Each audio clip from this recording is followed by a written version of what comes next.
Hi guys, happy Sunday.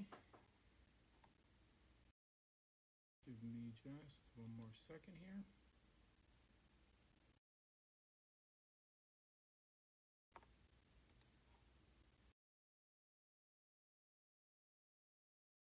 Cool.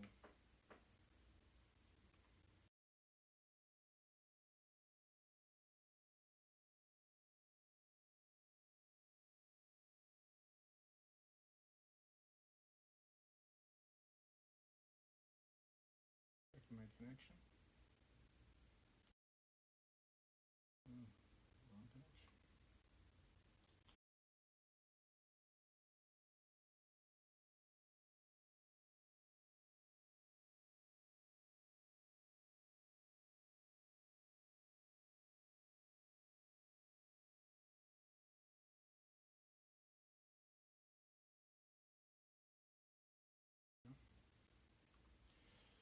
Cool guys, let's do it again.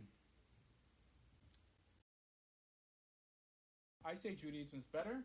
If you disagree, hop on and let's dialogue. Respectfully. Respectfully. Hold on one second. Hey Layla, how's it going? Okay. I haven't been on TikTok too long, but I think I've built a reputation of letting people speak and not getting angry and this and that, but your ideas will get challenged philosophically. That's it. I'm for the macro, the big picture. Little details, I could get into them, but I think what's going to move you, what's going to get you to hopefully convert to Judaism is macro ideas, big picture stuff. Little things here and there that people throw in an argument just to like make one point here and there. No, I'm trying to win the war, not just the battle. All right. Lucky us. Hold on one second. Welcome. Hi, what's up? Hold on one second.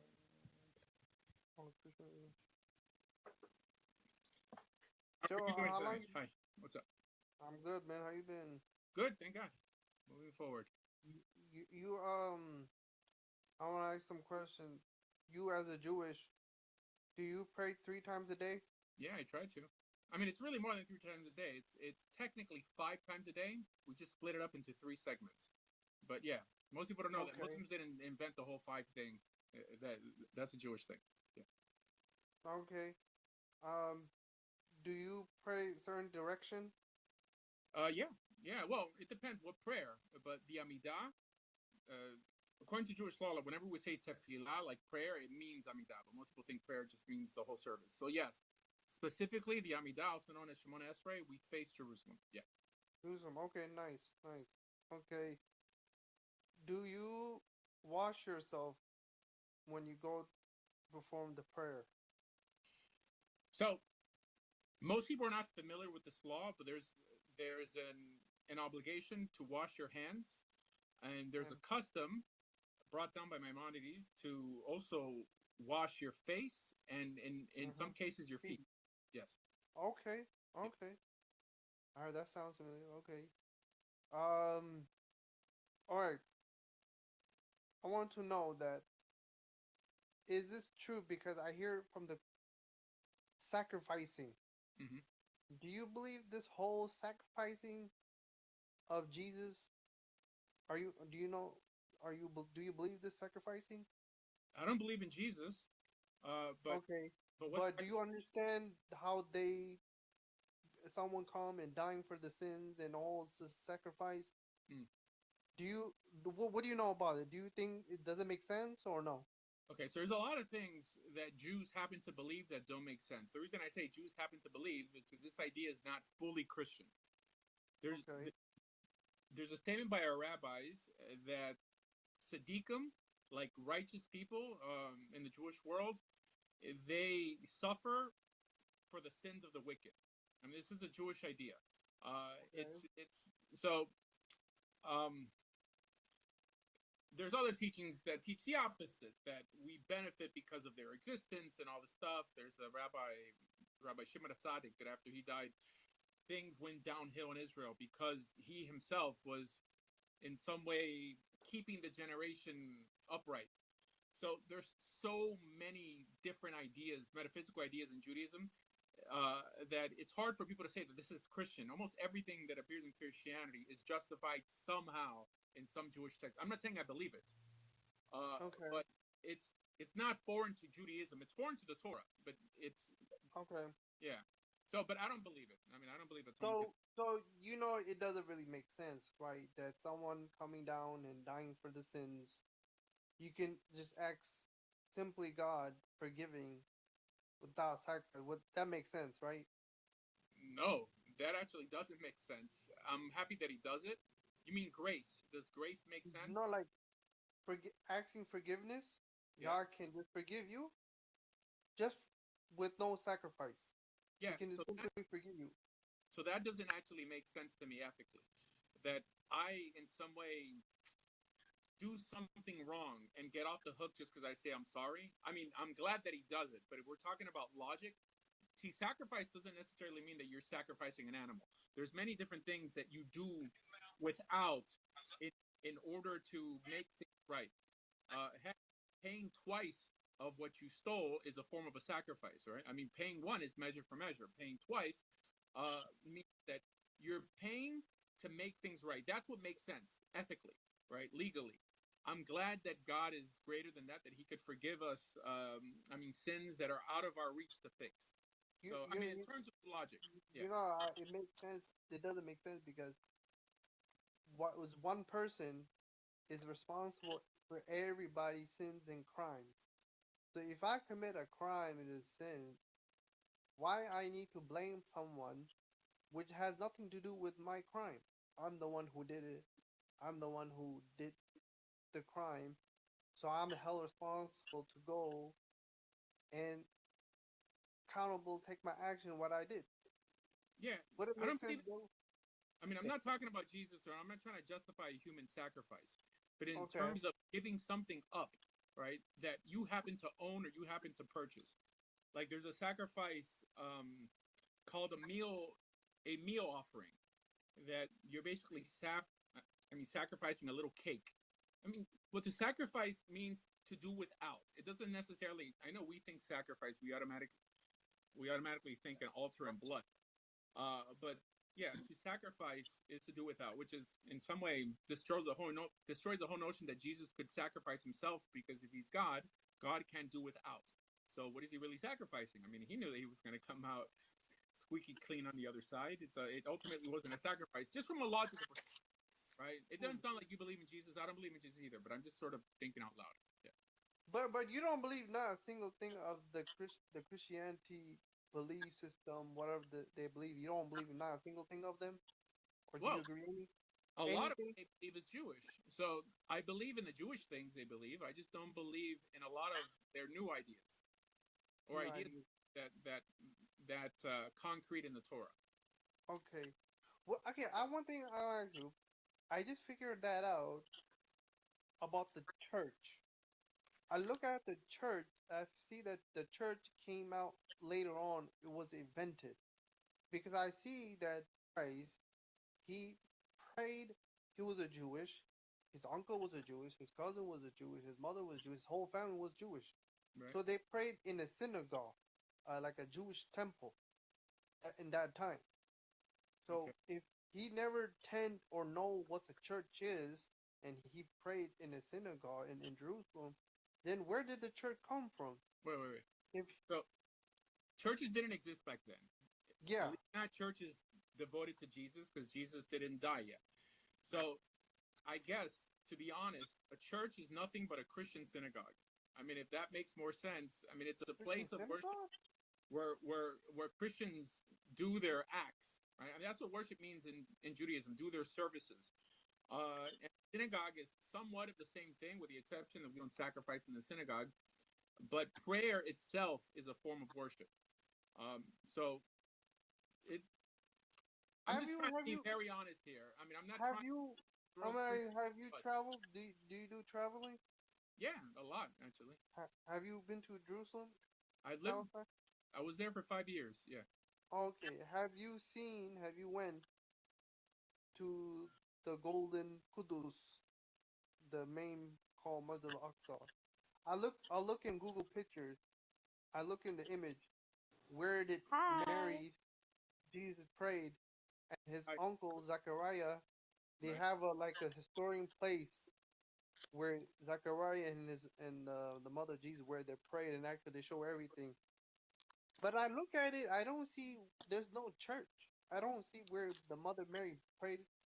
There's no like specific place. I'm just saying. I'm No, I doing my hear you. own. You're asking questions because you want to learn. Okay, so the the Dome of the Rock or the Al-Aqsa Mosque, all that didn't exist in the time of Jesus.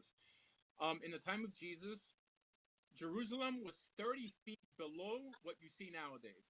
Maybe 20 feet, right? I think King Solomon's time was 30 feet.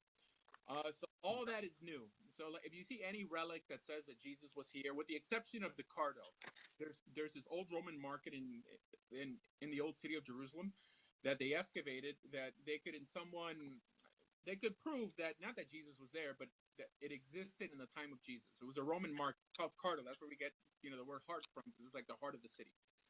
Uh, but yeah, I mean, a church is nothing but a Christian mosque or a Christian synagogue. It's just you're playing with words. I mean, only because the word church didn't exist back then, at least regarding where Christians go to worship, doesn't mean it's so much of a new concept. The reason I say this is not that I'm really trying to stand up for Christians, is because I believe that first you have to tell the truth and then you give your opinion. So I'm not trying to bash anyone here. I mean, I want people to learn, and the best way to do that is to get them to think for themselves. So Yeah, yeah. I have a question. Oh, Actually, I came up here to ask, like, how do you become, like, Jewish? Like, just the process. Like, I heard that it takes long. I Yeah. like, yeah, I just want to know, like, the process. That's why I was Sure. curious. Yeah, no problem. So it takes about a year, typically. If at least if you live in America, England, well, England takes a little bit longer. Australia, Canada, it takes about a year. Israel, so if you convert there, it'll take a year. Some maybe conservative movement or reform movement may take a little less, maybe 8 or 9 months. The truth is, it's not really supposed to take that long, but that's just how long it is. Just because nowadays, when you convert to Judaism, you also get free citizenship in the land of Israel. So anyone who says that Israel is an apartheid state, anyone could technically convert to Judaism, move to Israel, and become part of that apartheid state. I mean, it's not really about race; it's about the belief in action. So yeah, it takes about a year of study to convert. Yeah. Oh, okay. So isn't like it's a more of like learning about the. It's not like transforming to become Jewish. It's not like that. Is it just like learning about it? Well, there's things you have to do. That means if someone's going to convert you, they want to know that you're observing the Torah, observing the Jewish laws and customs. So, like for a woman, they'll want to make sure that they're dressing modestly. In Judaism, women typically wear skirts below the knee, and was it 3/4 inch sleeves, and they kind of cover up their chest, and yeah, we believe in what's called sniut, modesty. But it's not so much about what you know; it's more about who knows you. So they want to see you in the Jewish community for about a year, just to know that you're serious and you And go. like commitment. Yeah, and there's there's a yearly Jewish cycle of holidays and stuff that they want you to experience before you convert. So that Oh, okay. Yom Thank Kippur. you so much. Have a Yeah, good day. okay. Thank you. bro, I have a question, bro. Yes, sir. Do you guys believe in heaven and hell? So yes, Jews typically believe in heaven and hell, although the concept doesn't really appear in the Jewish Bible, literally at least. So, like, if someone do bad thing, you think you will go to hell? I think so, but the Bible doesn't say it. I mean, the Torah for sure doesn't say it. But I've been talking to some Jews, but they say, "Oh, we don't believe in after here." Like, they don't believe the life after here. So They believe it, in. it's somewhat of a problem to talk to Jews on TikTok because most Jews on TikTok are not religious. You have to talk to observant Jews, like Jews who actually believe in God and are knowledgeable in the Torah. So I would say 99% of observant, i.e., Orthodox Jews, believe in an afterlife. They may not call it heaven and hell, but they believe in some sort of afterlife. Now, our Bible doesn't really mention it. But yes, our Talmud and our like rabbinic literature does mention clearly heaven and hell, reward and punishment. So yeah, it depends who's religious. If you ask a Jew what he believes, don't always believe that as them speaking for Judaism, because you also have to ask them, are you religious or are you practicing Judaism? Because So, yeah, do you guys have the same Torah with the Christians? the same Torah as the Christians, yes. So why in the book of Jeremiah 8:8 say they don't have the law from the Torah? The book of Jeremiah says they don't have the law. Yeah, I don't get it. Where? Like, what does it say? Jeremiah 8:8 in the Christian Bible. I don't. I Do don't you know. have your Bible with you? I mean, if you have the verse, I could. Yeah, it's Jeremiah 8:8. Jeremiah, 8:8. yeah, chapter 8 and verse 8. So what does it say? It says something like that. If you don't have like the Torah that was given to Moses, stuff like that. I think that you may be thinking about Josiah. So Josiah, there's a story when he was in some way reestablishing the temple, or he was cleaning out the temple from the idolatrous practices, that it says that they found the Torah. But I mean, it's hard to believe that the Torah was lost that whole time. So the understanding is that there's a legend, at least, that Moses wrote 13 Torah scrolls. I'm sorry, and that one of those Torah scrolls were found in the temple. Not that the law was done away with, because then they'd have no obligation to build the temple. They wouldn't know what to do in the temple because the whole sacrificial system is in the Torah. Yeah, so there's no specific law that says that the Torah. I mean, in the Christian Bible. This is why Christians believe that you don't have to keep the Torah, because of Christianity, not because like our Bible itself says it. Also, the book of Jeremiah is not the Torah. The book of Jeremiah is part of the prophets. The Torah are just the 5 books of Moses. So Jeremiah was a prophet, and he said that we don't have the. Do you think that we have the Torah? And he said something like, "No, we don't have it." You have to read me the verse, man. Let me read it.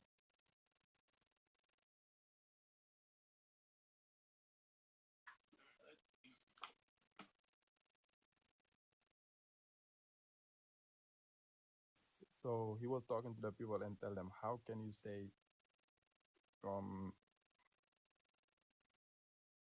let me read this. Okay, here it's how can you say we are wise? Yeah. For we have the law of the Lord, when actually the lying pen of the scribes has handled it falsely. Yeah. Okay. So why he say that? Like he said people corrupt the Torah. So he's saying, okay, in context of who Jeremiah was speaking to, Israel was about to go into exile in Babylon. And he began to prophesy that all these bad things were going to happen, that Israel was essentially going to be overthrown. And then other prophets stood up contradicting him. Now, that's a story. And then they wrote a scroll basically outlining their prophecy. And then he called their prophecies false and called them false prophets. But he's not saying that the law, the Torah that was given to them on Mount Sinai, was falsified, because there's a commandment in the Torah that every Israelite had to write a Torah scroll for themselves. And every king had to write 2 Torah scrolls. The idea that the Torah was just a book that people read in the synagogue wasn't really how Israel looked back then. Everybody had the Torah. The idea that every Torah was falsified by scribes was never understood. I mean, that's maybe how you're reading it, but I don't see it like that. Oh, you don't see it like that? Well, I mean, it doesn't say that. I mean, he's prophesying to the people who are receiving the false message from these prophets. Yeah, I feel like he's saying like people twist the Torah and with their hand and writing something different. You know what I mean? Yeah, no, I understand that you read it like that. It says, how can you say we are wise? We are wise, for we have the law of the Lord, when actually the lying pen of the scribes has handled it falsely. Here, it doesn't say that they changed the Torah. No, someone changed it. Like people change it with their own need. No. Well, there's no proof of that. There's no proof of that. And also, the book of Jeremiah is not the Torah. I know. The Torah is the first So, 5 books. so they're talking to wicked people of that time, but to say that the whole Torah was changed, the Torah is specifically the commandments within the Torah. So what's the Jews God name? Like, what? How you guys call God? Like, what name do you guys use? So out of respect, Mhm. instead of saying God's name, we use the phrase the name, which is in Hebrew Hashem. Hashem. So Hashem means the name, but his name in Hebrew is, we typically say Yud K Vav K because we don't want to say Yud Hey Vav Hey, right? But you notice So that put so a where, in there. so where the Christian get Yahweh from? Where they get Yahweh from? Christians get Yahweh because they're trying to pronounce the 4-letter name of God. Oh, the 4 letters Yoshke. Yud Hey Vav Hey. So the Vav is also pronounced as a Wah. So some people say Yahweh and some people say Yahweh. Just like David. I mean, some people say Daweed and some people say David because the original sound was a W sound. So But you believe that you worship the same God as a Christian? I'm sorry? You believe that you worship the same God with the Christian? No. What about the Muslims? Wait, hold on. There's more than just one type of Christian. I don't worship the same God as Catholics do, and I don't worship the same God as traditional Protestants do. I think I do worship the same God as Jewish Christians do. Like Christians who believe that my God is commanding them to keep the same laws as I keep. Muslims, no. I mean, I think they worship a foreign God. Or you believe that the Muslim worship different God? Yes. Oh. So why a lot of Jews saying that Muslim and Christian worship the same God? No, the Jews are saying that the popular opinion is that Jews and Muslims worship the same God. That's the popular opinion. There's many rabbis who disagree with that, and I disagree with that as well. Because I've been talking to some Jews too. Like they've been saying like we Muslim we worship the same God. Because they don't know. They've been saying that we don't believe in heaven and hell. They don't believe in that. Right. They believe everything is here. It's two different things. If someone asks me what I believe versus asking me what does Judaism teach. So Judaism is not necessarily what the Torah brings down. Judaism is what Jews do. So if someone says that Jews don't believe in heaven and hell, they're lying. Okay, because the vast majority of told me that. I'm sorry? A lot of Jewish people told me that they don't believe in heaven and hell. Of course, because it depends what type of Jew you're speaking to. So have you do ever spoken to a rabbi who've made that statement? No, it wasn't rabbi. It's like Hebrew Hammer.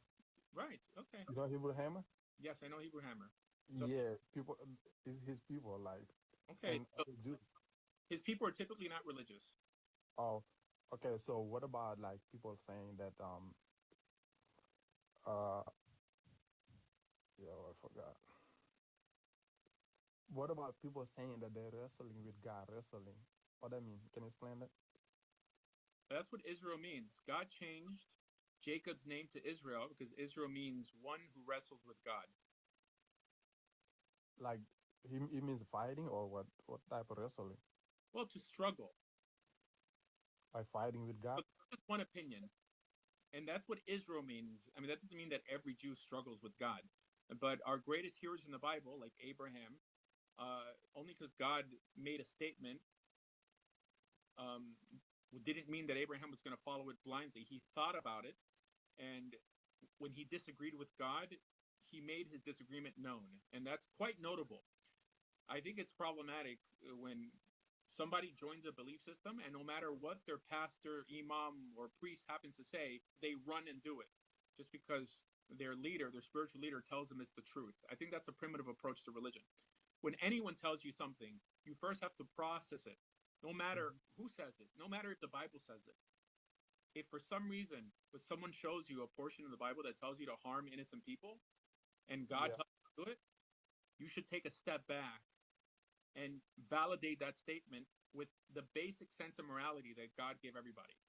I mean, this is the only way God could reward you for making the right decision, because everyone is given a basic sense of morality to be able to decide right from wrong on a basic level. This is why I teach the Bible's not there to make you good. The Bible is there to make you better. So it could take someone who has great intentions and polish them up and make them shine that much more. And if you're a crappy person and you come to religion, your religiosity is going to resemble that crappiness. This is why there's people in the, Okay, I have another question though. Why you guys believe that Jesus is not the Messiah? I mean, that's a big question. So Mhm. typically, the typical response is because he didn't fulfill what most Jews feel the Messiah is supposed to fulfill. I'm not convinced Yeah, that the two because prophecies that Christians and Jews feel that it's talking about the Messiah is really talking about the Messiah. The truth is, the Torah never required us to accept a Messiah or even to develop the notion that the Torah doesn't even say that kings are anointed with oil. So that's what Mashiach means. I mean, someone who's Mashach. I mean, someone who's anointed with oil. The Torah only says that we anoint priests, not kings. Mhm. So that's probably the clearest reason. Meaning that if you want to accept someone as a king, from some metaphysical perspective, it's up to you. But you can't condemn someone else who chooses not to accept someone as the Son of God dying for your sins, or someone who gives you a ticket into heaven. There's no nah, like the try to get. Messiah, like the Messiah, according to Christian, what they think is the Messiah. That's not the Messiah. The Messiah is someone who comes just to guide his people. No, the Messiah is a Get them Jew. the right- But like the Jews believe that the Messiah is someone who gonna come and become a king and rule Jerusalem, stuff like that. So I the feel word like that's Messiah, not. the word Mashiach, Uh-huh. is not Greek. It was translated into the Greek, I mean, or at least translated into the phrase Christ. But being that it's a Jewish notion, Christians really can't appropriate it and like Christianize the thought. It's a Jewish idea. The truth is, there's no monolithic understanding of what the Jewish Messiah is supposed to do. There's different opinions on it. But the vast majority of Jews didn't accept Jesus as the Messiah precisely because he died before he completed his mission. Yeah, that's the thing though. But according to Islam, Jesus didn't die. Do you know that? Uh, I'm not familiar with Islam's rendition of Jesus. I know that you believe that he wasn't crucified, which makes you believe that you believe in a different character, like not the person that appears in the New Testament. I mean, so you guys could say what you want about it, but it doesn't Like, really matter. You see, God tells us how to mhm. be made right with Him and how to get our religiosity validated by Him, and that's just by keeping laws. That's it. Keeping God's word. Accepting someone as the Messiah is a later developed idea. It's just not necessary. So I think that less is more. The idea that more is more has given us Islam, has given us Mormonism. That's why, who cares if you believe that Jesus is the Messiah? I mean, from a Torah perspective, I mean, it's good for you, but now I have to believe that God's going to punish me because I don't accept what you think these supposed prophecies are talking about. Mhm. I mean, our Bible doesn't say that. So you are you familiar with the Sefaria website? Yep, sure. So is that Jews website? That's a Jewish website. Yeah. Yeah, I use that website. I like that website better than the Yeah. Christian No, stuff. there's many different opinions on that site. I mean, that should show you how many different understandings of who the Messiah is or isn't and all that stuff. There's no monolithic understanding. I know that there are many counter missionaries out there who will teach it like all Jews agree on this. It's not true. They'll say that to win debates. I think what seals the deal is that the Torah never commanded us to expect or to coronate the Messiah.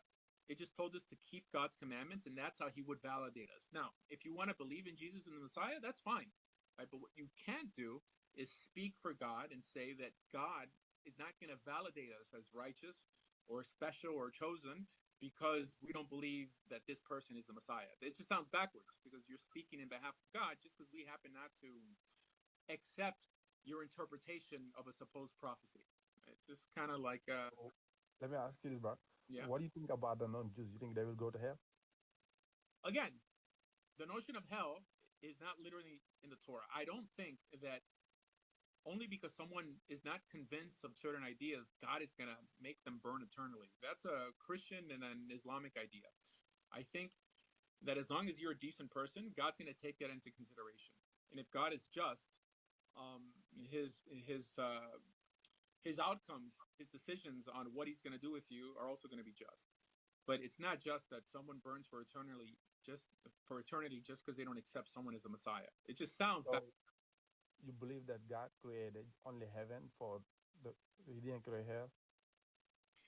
Nowhere in the Jewish Bible does it say that he created heaven. Okay. I mean, the word Shemayim would just mean sky. But in the beginning, God created heaven and earth. Right, because in Hebrew, the word Shemayim, the heavens, I mean, I don't know how well you speak English. I mean, I'm not trying to insult you or anything. I'm just saying it's very similar to English. The heavens, if you read it in poetry, it typically just means the sky, not a heavenly kingdom, not people floating on a cloud. All right, later on, the word Shemayim, I guess it got Hellenized, and people started thinking that it's a place where you go after you die. Okay, but like this is the thing, bro. God created Adam. Do you believe that? And Adam was in heaven. Do you believe that? So you believe that Adam was in the sky? What are you talking about? It says No, that. I'm saying like God said He created heaven and earth, and Adam was in heaven in your Bible. So you believe that Adam was in the sky Here, can you show me where it says that Adam was in heaven? in the Garden of Eden? Ah, the garden is not in heaven. Where is it? I mean, it tells you. It tells you what river it's next to. I mean, to the point that when they were chased out of the garden, but they didn't fall out of heaven. It was a place on earth. It's near Mesopotamia, near Iraq. Right? I mean, no one knows. Like, no one can really pinpoint exactly where it was, but it's for sure wasn't in heaven. Oh, so you just believe that the heaven is the sky. So you don't believe in paradise. These are later developed ideas. You do understand that the Bible was written way before Islam, way before Christianity, way before the rabbis, i.e., the Torah was written way before that. These concepts were developed later on. So, Like if me personally, I believe that. means in the Torah, it doesn't mean that whoever wrote the Torah understood that there was a heaven and a hell and a paradise. These are later developed ideas. Later, they came later. So I believe that it was there before. At the time of Moses, it was there, but people already died and changed it. Faith, because that's what your teachers taught you, but it's not like that in the Bible. You have to make a distinction between opinion and what the Bible literally says. Now, when people are new to religion, all they know is the opinion. They'll quote their teachers and assume that it's in the Bible. I would say, not just with Judaism, but with Christianity and Islam, the bulk of what people quote, okay, it's almost never in the Bible. So The where do you think? Plain, huh? Where is Moses now? Where do you think he at? I don't know. Yeah, that's a good thing though, because like we have there's after here, because we can just like disappear after we die. You know what I mean? All right. The Torah does tell me that if you keep God's commandments, right, you act out the ethical norms that appear in this law code, that God is going to write you in some book. I don't know what that means, but I think it means that God has your back after you die. That's what I think. Now, there's many different things written on this, and I can tell you what other rabbis say. However, it's still opinion. The sad part is when people cannot distinguish between opinion and what the Bible literally says. Literally. Okay, and if the Bible doesn't say it, I mean, God says in Deuteronomy chapter 28, verse 29, he says that the secret things are for God, and only what he has revealed for us is for us and our children to do. That's it. So what's the point of what's the benefit of becoming a Jew? Well, what's the benefit of following God or an ethical law code? I'll tell you what it is. It's not trying to get to heaven, and it's not trying to stay out of hell. It's doing the right thing for the sake of doing the right thing. And that's probably the most mature reason to want to do anything. However, if you would ask a Christian or a Muslim or even a Jew, unfortunately, why do you follow God? It's because they don't want to go to hell.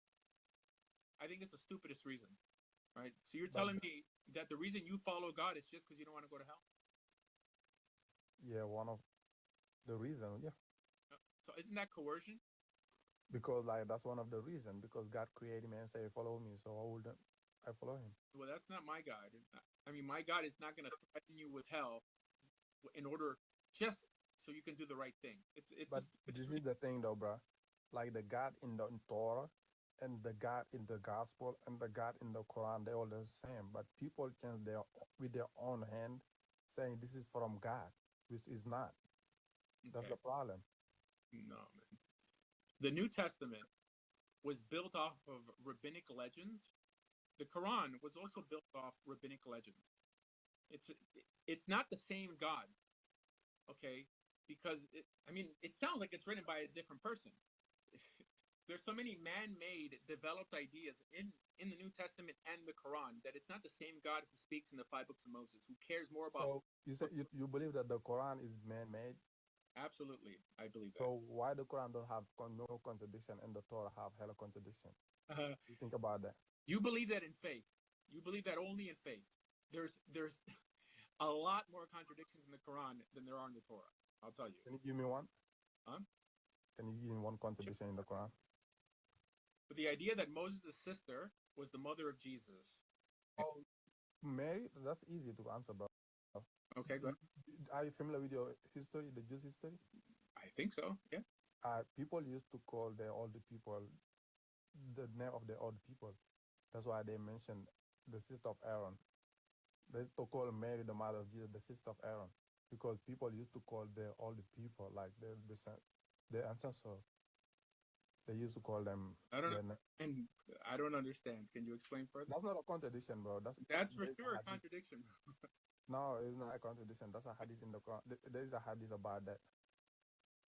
So like if you have Islamic scholar to explain away contradictions, then it's no longer a contradiction. It doesn't work. No, this is not contradiction, bro. Okay. Let me tell you why it's not contradiction. I'm using logic. This Prophet Muhammad, if it was made by him, he can change it by. I have to kick him off. He's just wasting too much of my time. I really try to be patient with people and be honest when I speak to them. And I'll tell them things in Judaism I disagree with. Silly ideas that we may espouse as a people, but as a Muslim, he's just going to spew creed. There's no contradictions in this. It's just like, I think I'm too courteous with these people, because I show my soft underbelly, but these people, it's all an act. It's only about winning. Meaning that they don't care if they tell the truth. They just want to win more people to Islam. I don't, if lying means that I'm not going to win anyone, if lying is what it takes to win everyone listening to me right now to Judaism, I'll drop Judaism tomorrow. I'll never encourage anyone else to be Jewish because I'm not going to lie. And I think this is the main reason that people tune into my show. Because if there's an issue with the Jewish people, if there's an issue with the text, I'll tell you there's an issue with the text. And this is why the name of the show is not that Judaism's the best or Judaism's perfect or there's no contradictions in Judaism. It's that Judaism is better. That's it. Mature people understand that the battle is typically not between what's perfect and what's horrendous. It's typically between what's good and what's better. But the primitive mind doesn't process things like that. It's only extremes, and clearly Islam is a lot more problematic scripturally than Judaism is. So the reason they believe certain things is because they're told it. They're like, it's like this and like that. And this is the truth. Okay, you believe it's the truth because your imam told you it was the truth. Okay, the reason I believe what I happen to believe is true is because I've researched it. Okay, and I know that there are statements that are less and more problematic than other statements. Oh boy. Welcome, Alibaba. What's up, bro? What's up, Papa? La lucha. How's it going, everybody? Yeah, what's up? Yeah, we're here keeping it real. So keeping it real means first you tell the truth and then you give your opinion on any religious notion, every religious topic. We're not here to spew creed. Because if it's like that, I'll just utter the 13 principles of Judaism and quote Tovia Singer all night. Because that's just what's popular. We don't do what's popular, we try to do what's the best rendition, what's the most accurate, right? Remember, the best, the most. I think mature people talk like this. It's not like mature people don't use words like truth. Like this is the truth and that's false. No, some things are truer than others, and some things are faker than others. Right? This is yeah. No, we're here about keeping it real. So what's up, bro? I had a quick question. So I was in another live before, and we were in this debate with some Muslims, and they were trying. The wife of Isaac at the time of marrying Isaac was 3 years old at the time of marrying Isaac. But reading the book, it doesn't give us a definitive age, and considering from what I can see, there's no way she could have not 3 years old. So there's a I was wondering maybe you could expand upon that and maybe give me some answers on that. Sure. So Judaism functions, I guess one could say that Islam is very similar to Judaism like that. They have the Hadith, and we have what's called Agadah, which is, but within our books that contain law, also contain folklore and legend, what's called Midrash and Agadah. So there are two Midrash. There's one that says, however, most Jews are not very good in explaining what Jews believe and don't believe. So they think that if something appears in the Talmud, that Jews believe it. Not necessarily. I mean, anyone in the Jewish world has heard the statement, we don't hold by that medrash. That we don't hold by that. Now the question is, there is no criteria on what legends we believe and what legends we don't believe. I guess it depends on what community you belong to. I'm a student of Maimonides. Maimonides said that anyone who believes that every midrash is true is a fool, but at the same time, everyone who's learned, many times these legends appear before a certain law or certain sugya, like a certain portion of a legal discussion appears in the Talmud. So it's preparing us to think in a certain manner. So yes,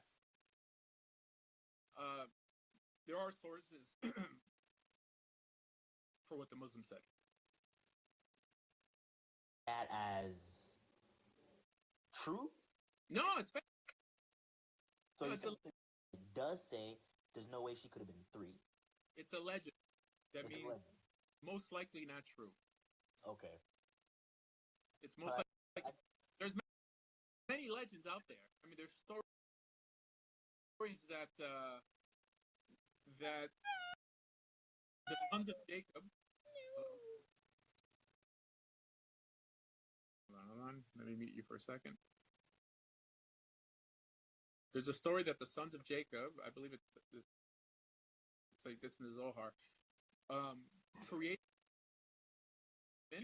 like just to have intercourse, and then they like disposed of them. I guess I can use the word here. Right? There's the weirdest legends in Judaism. The problem is people who are not as knowledgeable in rabbinic literature shy away from them. They'll say they don't exist instead of saying no. Only because it exists in rabbinic literature doesn't mean that we take it literally. It's a legend. There's so many midrashim, folklore and legend. There's a book called Ein Yaakov that's just full of them, right? And no, Jews don't believe in every rabbinic legend.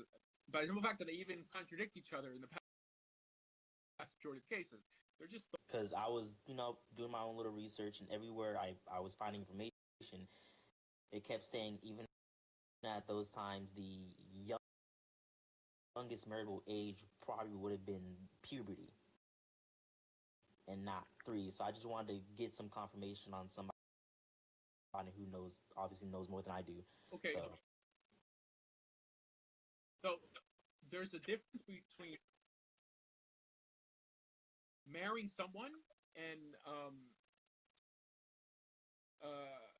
consummating a marriage. In this case, via like intercourse.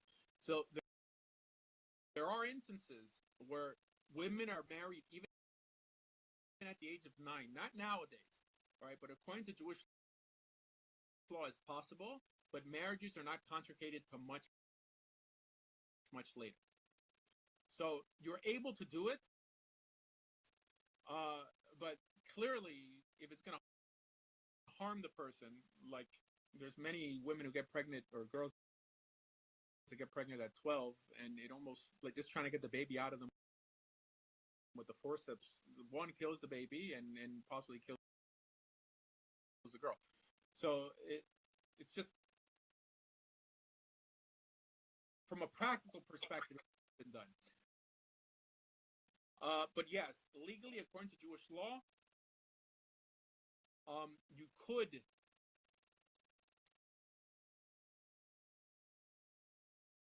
form or unite a couple in a civil union, i.e., in a religious marriage, at the age of 9. But you're not allowed to consummate the marriage till she's much older. What the truth is, I'm not trying to whitewash Judaism for anybody. Okay, no, I appreciate that. I appreciate that. I just, like I said, I wanted to get a little more confirmation, some more information on it before I just, made a decision on it, because I can only go off of what I read, but Oh, you pronounce it Purim, not pure? Yeah. Pure? Purim. Okay.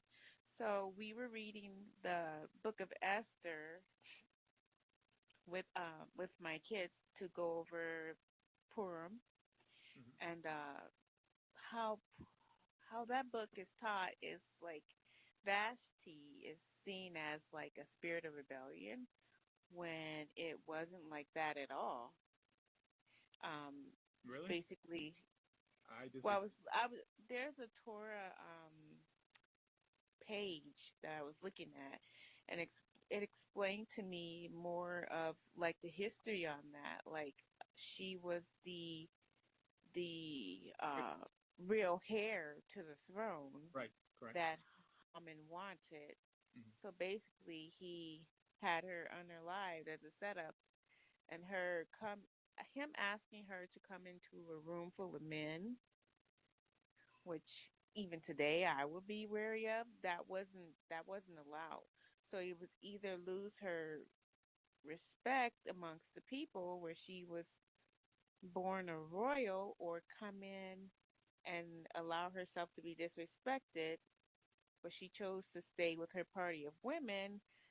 That was a setup. And from what that page says, that both women are celebrated as heroes during Purim.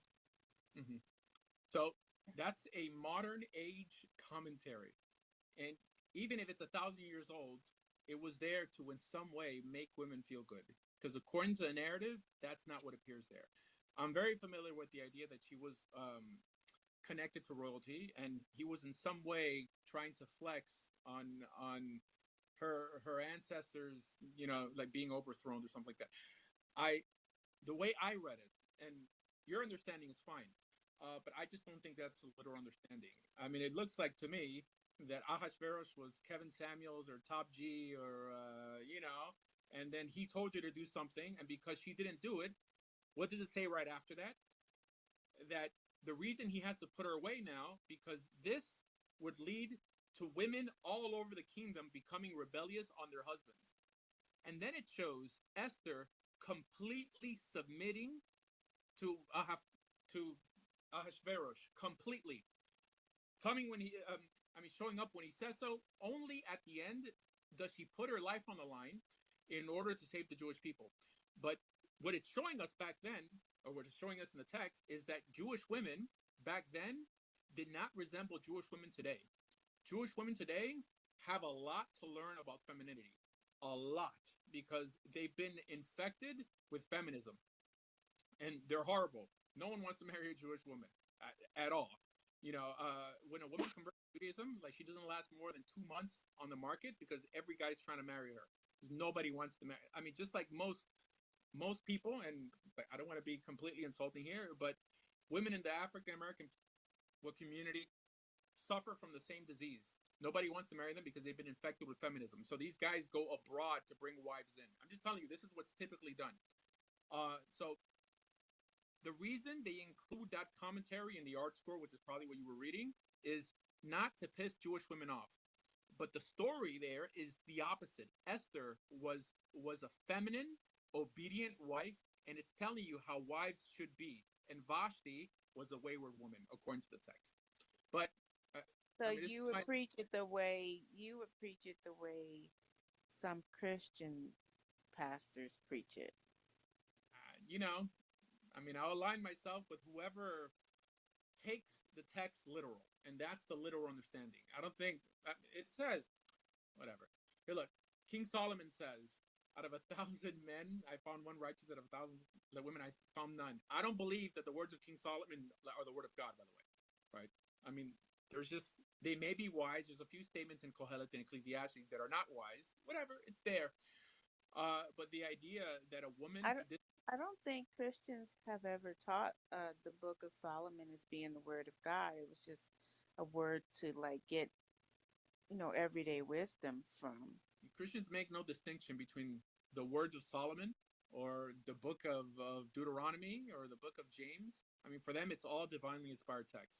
That's a typical Christian understanding. That's not the way I was taught. I was taught that some of that is their opinion, actually, by my pastors. But I went to I grew up in Pentecostal churches, and so the best advice I ever heard was you don't have to take your pastor's word for it. Get to know God for yourself and read the Bible for yourself and make your own conclusion. So that's not the way that I learned personally. I don't know what they're doing in these other churches, but that's not how I was taught. I'm here. And the thing is, I was thinking, on another note, my kids, we are doing what is that on Friday? The Sabbath. We're celebrating the Sabbath. Yeah. And doing the prep for that, and I'm glad you're doing that. Apart from we're observing, looking at some of the Jew. We don't go to a synagogue or anything. There is no synagogues around. I don't think there's even one synagogue in Nebraska. I'm in Nebraska. I don't think there's even one. No, wait, no, Des Moines in Iowa. In Nebraska, I don't know, maybe. I don't know. But we've been just reading about some of the Jewish holidays, just to know about them and to know how they coincide. Well, I've always been taught, about the holy temple and how it's separated from the outer court, the inner court, the holies of holies. I think that's taught in every Christian church that I've gone to, and I don't think that. Well, I think so we've been trying to do some those kinds of things to become more Torah observant. So I think that you're moving in the right direction. Don't mind me fully. Well, you're never going to find people, or you shouldn't find people you agree with 100%. That just means that you're being brainwashed, you're being led to a cult. It's healthy to disagree with people and have your own opinions and fight back if you need to. But I do respect your conclusions, and I hope you at least tolerate mine. But I'm very happy to hear that you're moving towards more Torah observance, and maybe in the future you could just go through the motions in your house in terms of doing what you would do in a synagogue, but you do it at home. And maybe you could even start a synagogue in a room in your house, and you could advertise it on Craigslist and people to a Sabbath meal in your house, and then you could talk Torah. And 100 years from now, Nebraska will finally have a Jewish community. Yeah. Okay. Well, that's all I came to say. I didn't want anything much. I saw you were on here, and I haven't seen you live in a while. Yeah, I was banned for a week, but I appreciate you. Thank you very much, and thank you for being so polite. Well, I don't like some of these men too abusive to be submissive nowadays. It's just bad. That's got, the only thing I disagree with. you have to find the right man for sure. But when you do find that right man, like don't be a Vashti, like be an Esther. I'm married, but my marriage doesn't work like that. All right. I hope he doesn't hate me. Like I hate her. All right. No problem. Okay. Okay. All right. Be well. So what's up, Lady Baba? What do you think? What I think is the reason that Vashti did not want to jump into how you call it. Basically, Ahasuerus had to replace Vashti was because she wouldn't hop into his Bugatti. Wait, there's something wrong with your microphone because I hear very low. Do you hear me now, Ron? Yeah, it's good. Okay. Yeah, go ahead. All right. So I said that the reason that Ahasuerus had to get rid of Vashti was because she wouldn't hop in his Bugatti. Oh, that's what's up. Yeah, Yeah. top. He was the top. He was the top G. She wouldn't hop in his Bugatti, so he had to replace her. Yeah, and he had many wives too. But Vashti was his favorite. You know, Oh yeah. Every instance, I was carefully paying attention this Purim during the Megillah reading. Esther was like the symbol of femininity there. She was submissive. She was very like caring and soft, and Vashti was just like Beyonce, Queen Bee. And it's absolutely. Yeah, so that's the problem. I understand that the average Jewish woman will want to throw a shoe at me with my understanding, but it's just because you're on the left and I'm on the right. So it's always almost every situation in life. It's a right and left divide. You think? Even in the Jewish world. As soon as you said, wait, Rob, as soon as you said that every Jewish woman will want to throw the shoes were already aimed at you before you said the sentence. That's true. This is why. Trust me, by me encouraging people to become Jewish, I'm making it easier for all you guys who are looking for a normal woman. Yeah, it's just like the whole passport bro thing. You ever seen that on TikTok? I just saw it on TikTok recently. So passport bros are guys who are typically traditional, and they're sick and tired that they can't find a traditional woman in America. So they're taking their passport, which is probably the most valuable piece of paper, you can have, over to the Philippines, over to Thailand, and marrying women there just because they're more traditional. Whatever. No, absolutely. Whatever.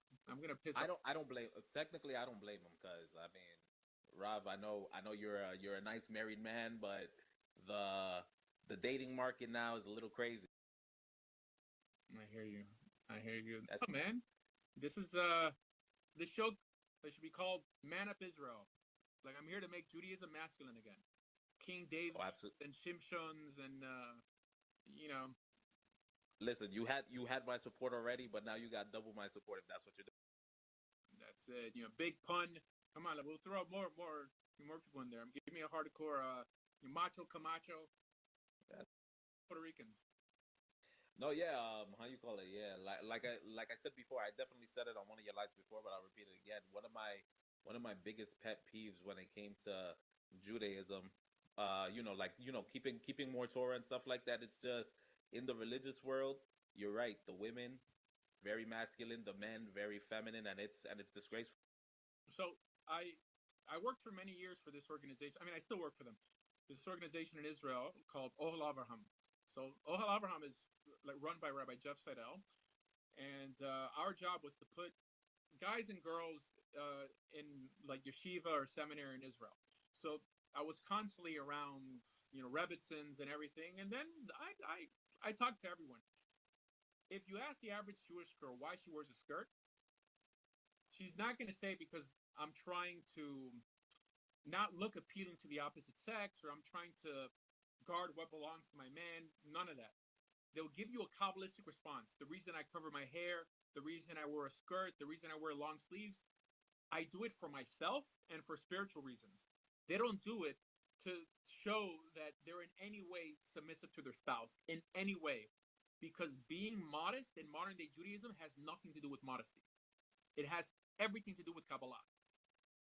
Because Agree.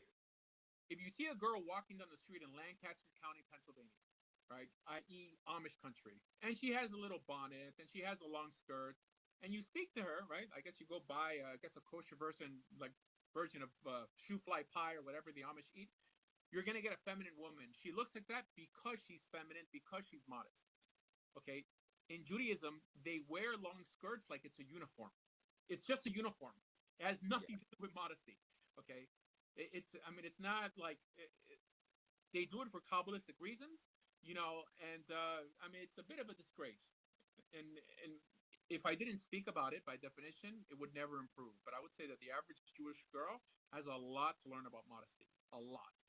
I mean, at least in the Ashkenazi world, right? Yeah. And in the Sephardi world, the Sephardi world is also different, because they're both like wild. Typically, the girl has like military training in Israel, and it's hard to take a woman like that and make her feminine again, right? Yeah.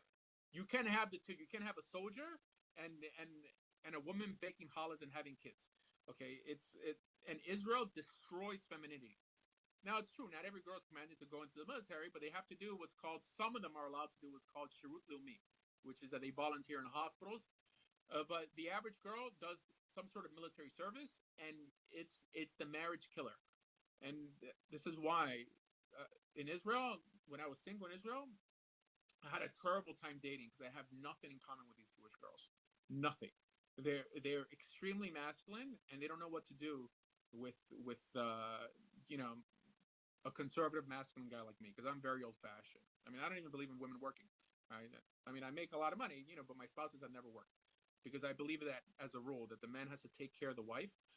And in Israel, it's like the opposite. In the Jewish world, it's opposite. They expect you to have a two-income family, and they don't know how to raise kids either. I mean, my whole show is first tell the truth and then give your opinion. Jews don't know how to raise kids at all. Oh my gosh, how I've seen Jewish kids speak to their parents. Growing up in a Hispanic household, they would have thrown me through the window. Oh yeah, absolutely. It's out of this world. They don't know how to raise kids. And my daughter and my kids go to religious schools, and I've gotten in arguments with teachers, because they're telling me how to raise my kids. It's like, man, it's so frustrating. I'm here for Torah. I'm not promoting Jewishness or the Jewish people. The Jewish people have a lot to learn, okay? And it's still the best religion, okay? But to walk around saying that we're perfect, that's the wrong show, because I don't do that. No, yeah, you're absolutely right, Rob. I mean, yeah, definitely. Like I said, I've been here and there for Shabbat. I've been hosted for Shabbat dinners, and some places is respectful, and some places is like, I'm just like, why are you not whipping that kid's That's right. behind? There's rabbis who've come out and said that it's usher to hit your kids. Usher. That you're not allowed. I mean, it's the stupidest rules. Now, I've never had to hit my kids, but there's some kids that gotta get whooped, especially some boys. Oh my gosh, Jewish kids. Now, it's true, the vast majority of Jewish kids are not religious. They don't grow. I mean, they don't contribute great things to this planet. The vast majority of Jewish kids, or Jewish people in general. I'm not here promoting Jewish people. I'm here promoting Torah and Torah values. Okay, and I'll tell you, in terms of being masculine and who resembles King David more, to be honest, I think the average religious Christian male resembles King David more. I mean, like old-fashioned tough guys who were religious but masculine. I mean, this is William Wallace. It's not Sheldon the accountant. Listen, yeah, no, you're 100% right. Listen, as a kid, I got my behind handed to me by my father, and he had me like a soldier. Whatever the hell he said, that's what went. I didn't even raise my voice at my dad, and my dad was old school. Sometimes I wouldn't call my father by his first name. I wouldn't look him in the eyes. There was like a level of like pure respect that was in the household, and it's just like when I went to some of these places and I see how, you know, other people from different parts in the exile do with their kids, I'm like, oh my god. All right, you're more squared away because of it, I'm sure. Nah, No, my dad also squared me away when I was a kid, and trust me. I mean, I was in the military. I mean, I've squared myself away in different ways, but it's always been through discipline, and just running towards problems. This idea of I mean, always striving to be like sensual and feminine, and even Kabbalists teach. I know Breslov teaches this that women are on a higher level than men, or that we should strive to be more like women. It's just the stupidest statements. I'm just saying they're. This is why in the Jewish world, girls typically come out more masculine and the boys come out more feminine. A lot because of Kabbalah. You know, it says there's a book called The Garden of Amunah, by like a famous Breslover Chassid. His name is Rabbi Shalom Arush. He says there that you should let your wife win arguments and just do what she says because she's like it's just the stupidest things. I mean, it's just like, but yeah, and that doesn't make no sense because how you call it? For example, I was reading in Mishnah Torah, the Rambam. It says that a man that lets his wife walk over him and doesn't put discipline is a fool. yeah. Now, of course, this is just the Rambam's understanding, but what aligns more with the Torah? What aligns more with the Torah tradition? Right? I mean, the Rambam also has opinions that I think are kind of silly, but we have to see what works, what makes people better. I mean, it's not a coincidence that when Pharaoh wanted to slowly decimate this tribe, right? I mean, the Jewish people, he did so by first coming after the boys, because the way you weaken a people is by removing any form of masculinity from them. I mean, there's a reason, right? I mean, it's whatever. Of course, what the average Israeli is different than the average American Jew.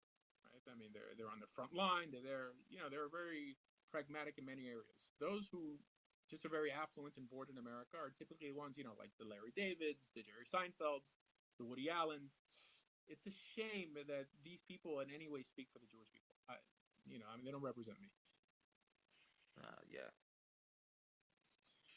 We need some more people up here, Rav. Come on, invite some people. One is, let's see. We get these chats going. Yeah, for everyone listening to me, look. I want you to disagree with me when you disagree. I never expect people to run with what I say. If there's something that could be looked up, trust but verify, right? There's a lot of things that are my opinion. I allow people to come here and say their opinion, right? We're big boys here. We could take dissent.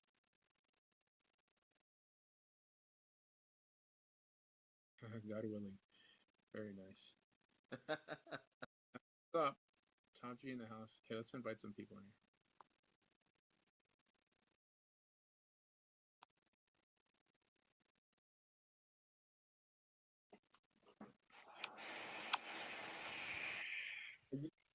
You don't sound happy. Ooh, what is that? What is that? You don't sound happy. Get in the air. I don't think she knows she's live.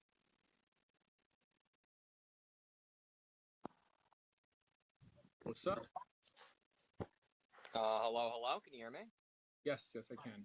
Welcome. All right, fantastic. I saw I was invited to the live. I'm not sure how lives work just yet. I don't use them very frequently. Hello. What are we talking about? What's the discussion about? Everything Jewish. Everything Jewish. Jewish? Whole things? Like everything that's encapsulated under that label? So like the theology as a whole, the doctrine, like everything? Yeah, from circumcision to Woody Allen. Okay. I guess it's an interesting topic. I think there's a lot of like interesting places you can go when we talk about theology. I've heard a lot of interesting talking points surrounding it. I guess the most interesting argument that I've heard is surrounding sets of things, right? So I guess the thing that comes to mind when we think about like how sets would play into like a god, is you like, for example, posit as many people would, that like a god is necessarily all knowing. So like definitionally, if like you have a being, they're not all knowing. They're not going to be God. They're not going to be at least the God that's defined like a capital G. One you'll find in quite a few religions. Right. The interesting part is we could say that there is potential knowledge in like given sets. So if the person knows everything, they would also know they would know like all information that there is to know that is true. So Okay. Yeah. that would include things like they like know all humans. They know everything that's like in the set of all humans, right? So like all humans are like a set of things, and they know everything within that set. Like they know the contents contained within any given set, right? Like the way this is interesting. Yeah. I'm not convinced that God is all-knowing. You don't think he's all knowing? No. Now, there are portions in the Torah that say he is, and portions in the Torah that isn't. So what that leads me to believe is that we shouldn't make a definitive statement on that topic. Well, what that would lead me to believe is just there's like a contradiction there, right? Yeah. Okay. Well, I mean, if there's just like a contradiction in that, like how we like talk about the entity, I guess that's interesting. No. The reason another point. I guess I'm confused. Like, what would you define if you had to say like your God? Like, what would you be talking about? Like, what are the necessary properties that like it has? I guess. Goodness. The reason God is good. That's the only reason, or that he's good. Okay.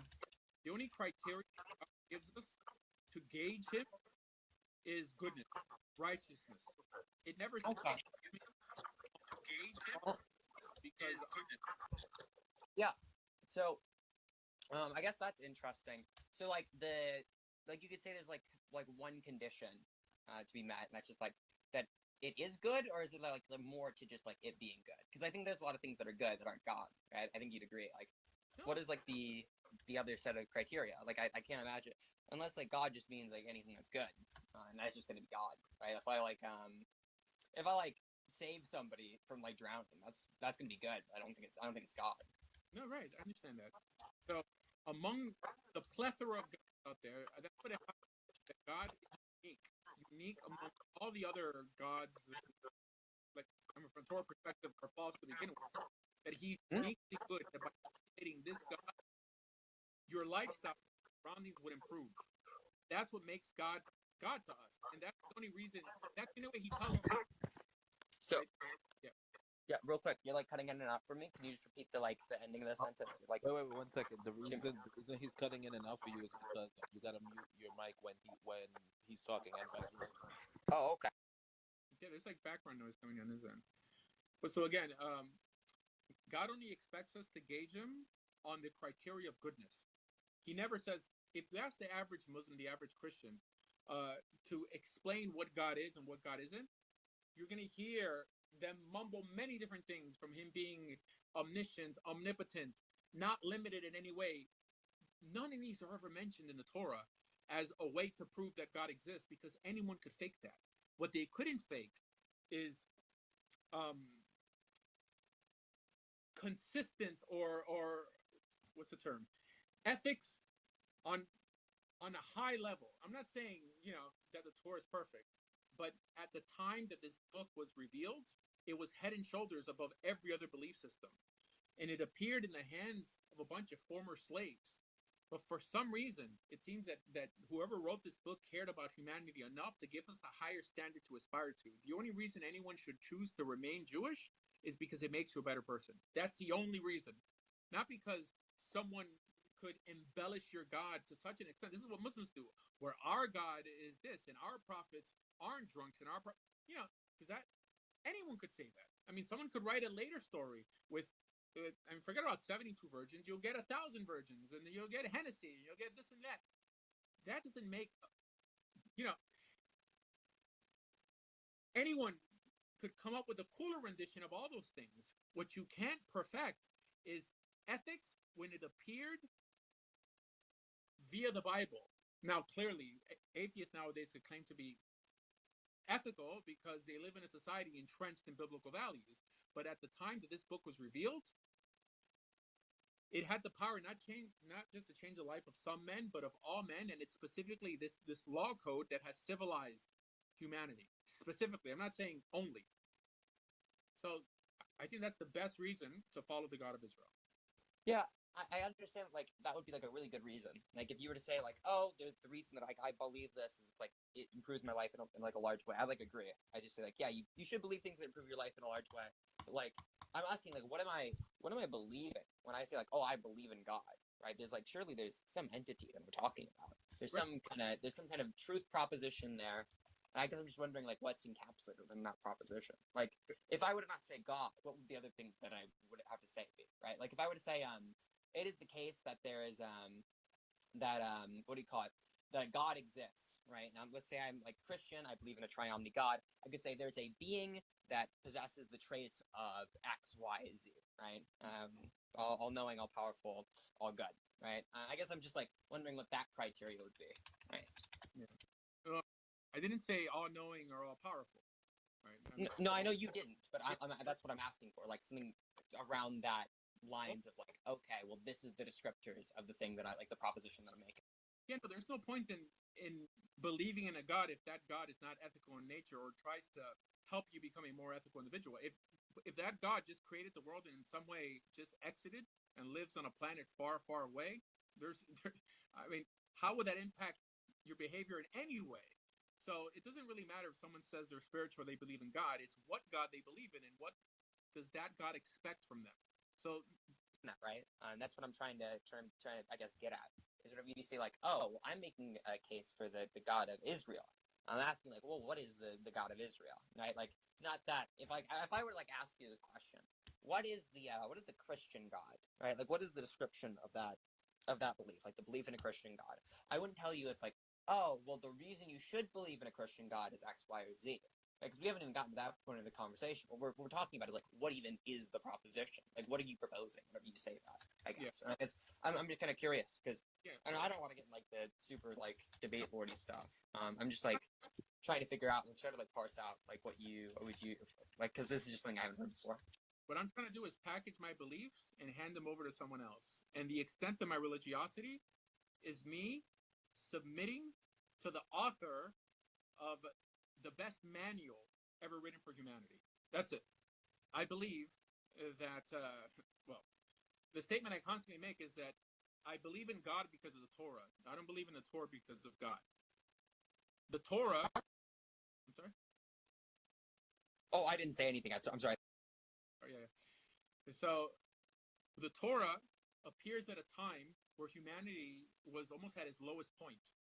It was essentially there to elevate us ethically from the animal.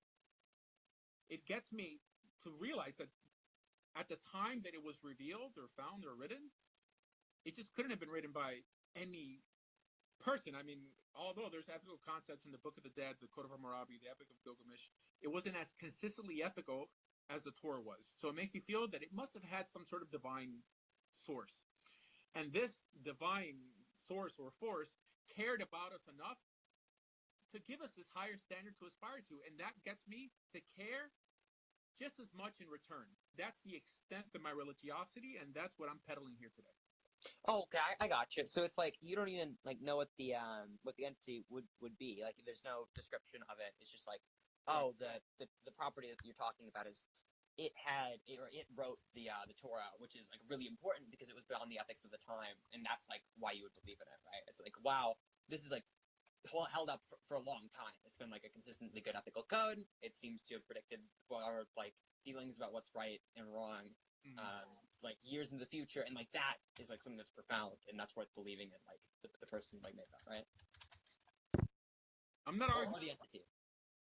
I'm not arguing for the existence of God. I'm arguing for the necessity of God. It seems that people need this in their life just so society could improve. It seems that people who believe in God, they live richer, fuller lives they're typically more ethical, especially children who grow up feeling that their life has some sort of purpose, some sort of meaning that they should strive to and like wrestle their nature. Compare that to kids who are only fed nihilism, right? I mean, do you think a nihilistic child is happier than a religious child? I mean, they're not. So, yeah, that although they themselves don't believe in a God, they put their kids in a religious school just for the sake of structure. And then when the child's older, they allow them to make a more well-informed decision on how or what kind of lifestyle they want to lead from there on. So that's what we're pushing on this channel. Oh yeah, I got you. So it's not even like it's not even about the truth of the proposition, right? It's just like it doesn't really need a definition, because it's like that's not the proposition. The proposition is like, oh, God is real. It's the that like, not that God exists, right? That it's true that God exists. It's that it's like necessary for God to exist for, I presume, people to like live like a moral life. I think that kind of got from that, right? Like gonna be superior morally. It's gonna like lead them to like better outcomes and things like that, right? Yeah, right. Better. That's the term. Like it helps them live better lives.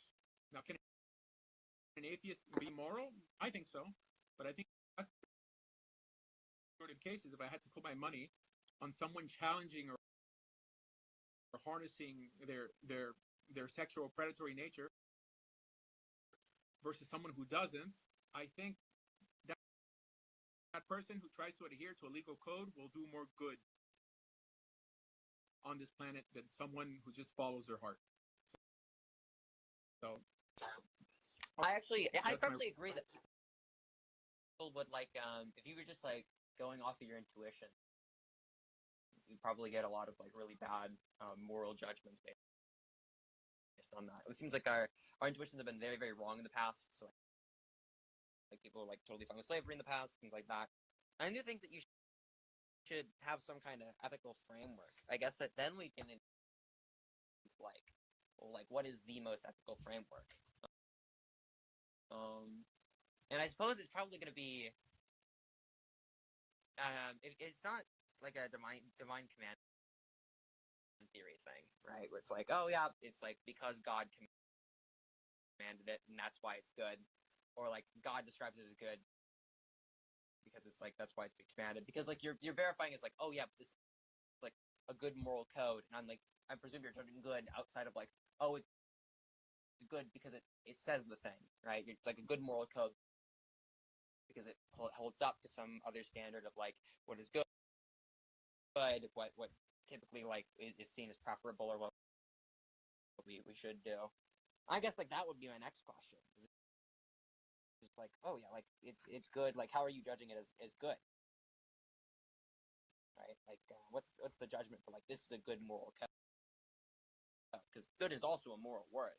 So like you're kind of like, if you were to say, oh, it's a good moral code because it describes itself and it is a moral code, well then I would just be like, right. It's like this senses out there what actually make things better and what makes things worse on this planet. I mean, everything is typically a war between good ideas and bad ideas, good religion and in like many cases no religion.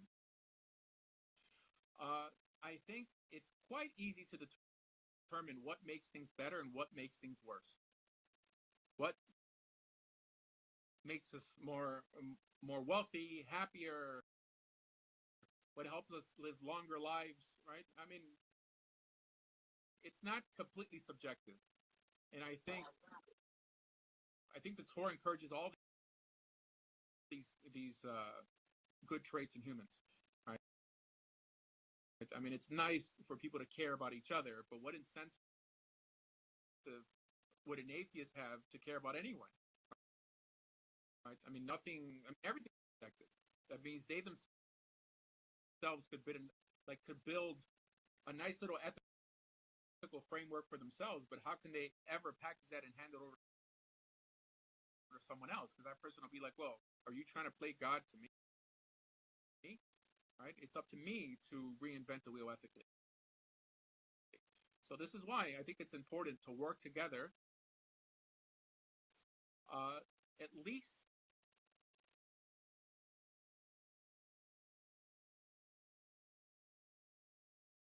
coming from an ethical well, like the Torah, right? It's there to help you progress ethically with like-minded individuals. I'm not saying that people cannot surpass the Torah and do a little more here and modify to like fit modern times, but to really completely try to reinvent the wheel ethically. I mean, look at people who typically do not live Torah lifestyles, and especially people who try to build countries around that notion. Saying that perhaps in the future atheists get their act together and could actually create a functioning society, maybe, but how many more lives would you have to sacrifice to see something like that occur? Right? I mean, it's been, I think, over 150 million people who've been sacrificed for the sake of secular movements in the last 150 years. Right? I mean, are we going to keep on doing that? Or perhaps build a society that's not a theocracy, but I think what made America special is that the average American, that's the Bible. So all you really need to do is pay tribute to an ethical God who gave us an ethical system, and that seems to be enough to keep us progressing in an ethical manner. Yeah. So I guess I would agree. If like the only way for people to be like moral or like to get their act together, just so to speak, would be to like believe in a God. Like yeah, you probably should believe in a God. I don't think that necessarily it follows that everything is subjective if you don't believe in a God, especially that morals are subjective. For example, I don't believe that morals are subjective. I think that, like, as you said, there's a consensus about things that are morally good. Not only is there consensus, right, but there's like a stance independent reason why it's the case that things are morally good, right? And there's a variety of reasons why I think that. Like the obvious ones would be things like we can kind of pump our intuitions surrounding things like what is it to be rational. I can give you situations where people's preferences are like arbitrary, and you probably see it's rational. So like, for example, if somebody were to only care about their preferences, except for on future Tuesdays, they just would like not care about them, and they start caring about them again when they became like a current Tuesday. That seemed pretty arbitrary and irrational to people, even if it's like not outside of their stances, right? It'd be like stance independently irrational. And then there'd be other reasons, like people can like tend to deliberate on their moral values and their current value set, and it'll change. There wouldn't be really a reason for it to change if there wasn't like something independent of their stances that made it change, like a reason outside of the stances. But like that would be like there'd be like a variety of different arguments you could go down as to why like things are objective, or like you could have objective morality without necessitating a God for that objective morality. Right. But that would like that gets into like some super deep meta ethics stuff. Like super like intense. I think you're stuck, and I'm speaking on the macro. You're speaking on individual cases. I'm talking about what makes society function and what helps us move forward ethically as a nation. Right? I guess, I mean, being American or even being Jewish.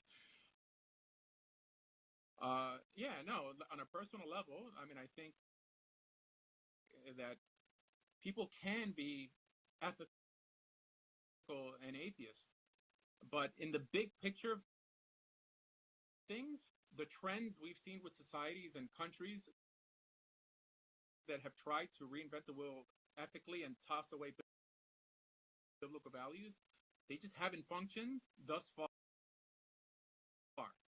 Maybe in the future they may, but I mean, if we're lucky that we have 80 years on this planet, I think if we were betting people, we'd invest on people who could articulate where their values come from, i.e., Bible belief. That's it. Yeah, no, I'd agree. Like, we should have a place where our values come from. I think I super agree with you on that. Like, again, that's why I guess I've questioned a lot. I've looked into a lot of the different arguments surrounding things like the idea that like morals are subjective or they're objective. I believe it seems like in popular consensus around like people who are secular, I think I would agree with you. People like tend to believe that we only have stance-dependent reasons to believe in like a moral proposition being true. Like we're just describing our current preferences or our current set of values, which I don't think that's true. I think that whenever you look into people who like tend to deliberate on these things a lot more, so people who are like philosophers, I think they lean like off of Phil Papers as of 2020, I believe it was 2020 or 2021, and they lean like 60% moral realist, right? Which isn't crazy leaning up, but it's a pretty strong leaning for philosophers. They always disagree with each other on everything. I guess the big thing is like, yeah, if you're saying like we're gonna move on to entire point. Real quick, if your entire point is like a macro scale, like some he gets him to sell him his birthright for a bowl of lentils. That is really what both is prohibited in Islam and in Judaism. The notion that we're not allowed to charge that type of interest or that type of usury with Jews and not Gentiles is that when Islam came on the scene, the world has already been sensitized by biblical values. And it's not mainly by the Jews, I think mainly by the Christians. They took the Jewish message and they civilized a big part of this planet. So it's easy to have a set of people called the people of the book who have been sensitized by our values and say like, well, we're not going to charge them interest either. So it's also we're not commanded to charge Gentiles interest. There's no law like that. Okay. As a matter of fact, Maimonides says that we shouldn't charge anyone interest because it'll give us a bad reputation amongst the people. Right. The only thing is that we're allowed to, not price gouge, but in some way with Gentiles, offer them loans with I don't know. Yeah. Right. So I mean, the reputation is already ruined. I mean, like when you look at these central banks and investment banks and commercial banks and all that, they're all interest based. The other thing is like the idea, you have means of exchange, right? You have production, distribution, consumption, and then you have means of exchange, right? So when you're using money to make money, you're not really producing any goods or services. You're not making the economy grow, but rather you're just using the means of exchange to make money. Anyway, moving on to the next. Yeah, but your first point, I didn't get to respond to that. The notion that we're all sons of Adam and Eve is in some way an Islamic notion. Judaism at its inception is universal in nature. I mean, Abraham didn't necessarily come from some prestigious line. I mean, he wasn't an Israelite, he wasn't a Jew. On Mount Sinai, there stood a mixed multitude of peoples, in some way being absorbed into the people of Israel. you yourself today could decide to convert to Judaism. This idea that Jews are racist, now I'm sure there are racist Jews just like there are racist Muslims, but the religion itself is not racist. Mm-hmm. Yeah, so because you see, you speak to an average Jew who knows a little bit about the religion, they'll tell you, like, for the Jews there are 613 commandments, and for the others they call the no hide laws, like 7 of them, right? So the thing is, why this distinction? And everything is Bani Israel, everything. You speak to any Jews, their ethnicity is central.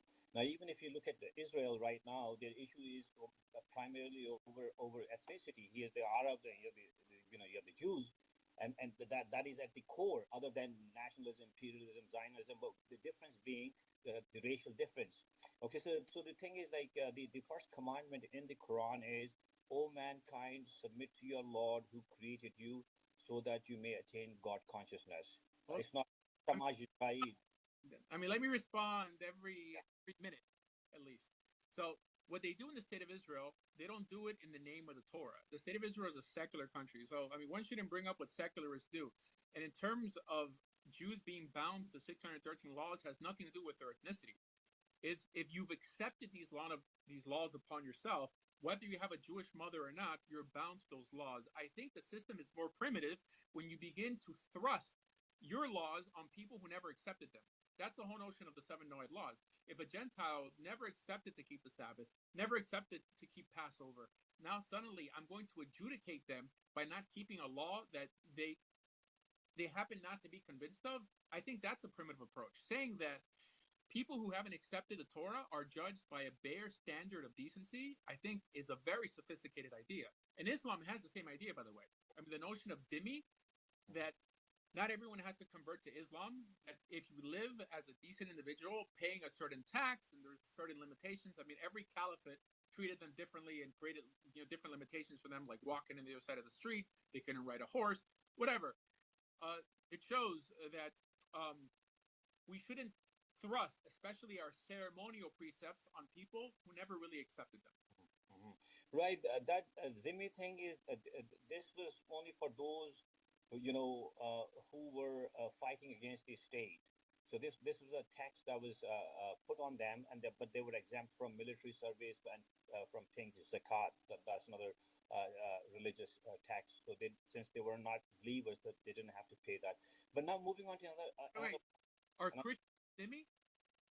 Yeah, zimmi. Basically, the word means that responsibility. So they were exempt from military service. Right. If you're saying people who were fighting against the state, so Jews had the status of dhimmi, and Christians also had the status of, but subjects to the state. Right, because that at that time, that was the nature of the political strife. But that was that and the idea of jizya is not forever. That was a temporary thing, and it doesn't mean that it has to reoccur. Okay, that was just a temporary thing. I'm just saying that you have the same system in Islam, that not everyone has to live by Islamic precepts in order to be allowed to walk the land. Same thing in Judaism. We don't thrust our laws upon like people who never accepted them. I'm not here telling people that they have to convert to Judaism to please God. I just think it's a better idea for them and for me to have more Jews. The first contact with the Jews, when there was a constitution known as the Constitution of Medina, in which Prophet Muhammad, along with the Jews, they were called as the Ummah, as the first brotherhood, and the Jews were given this special status that they can practice their religion in totality, but they just have to agree with the things that they agree upon. One second. This is a nice conversation, huh? I think it's very educational for people listening. It seems like, yeah.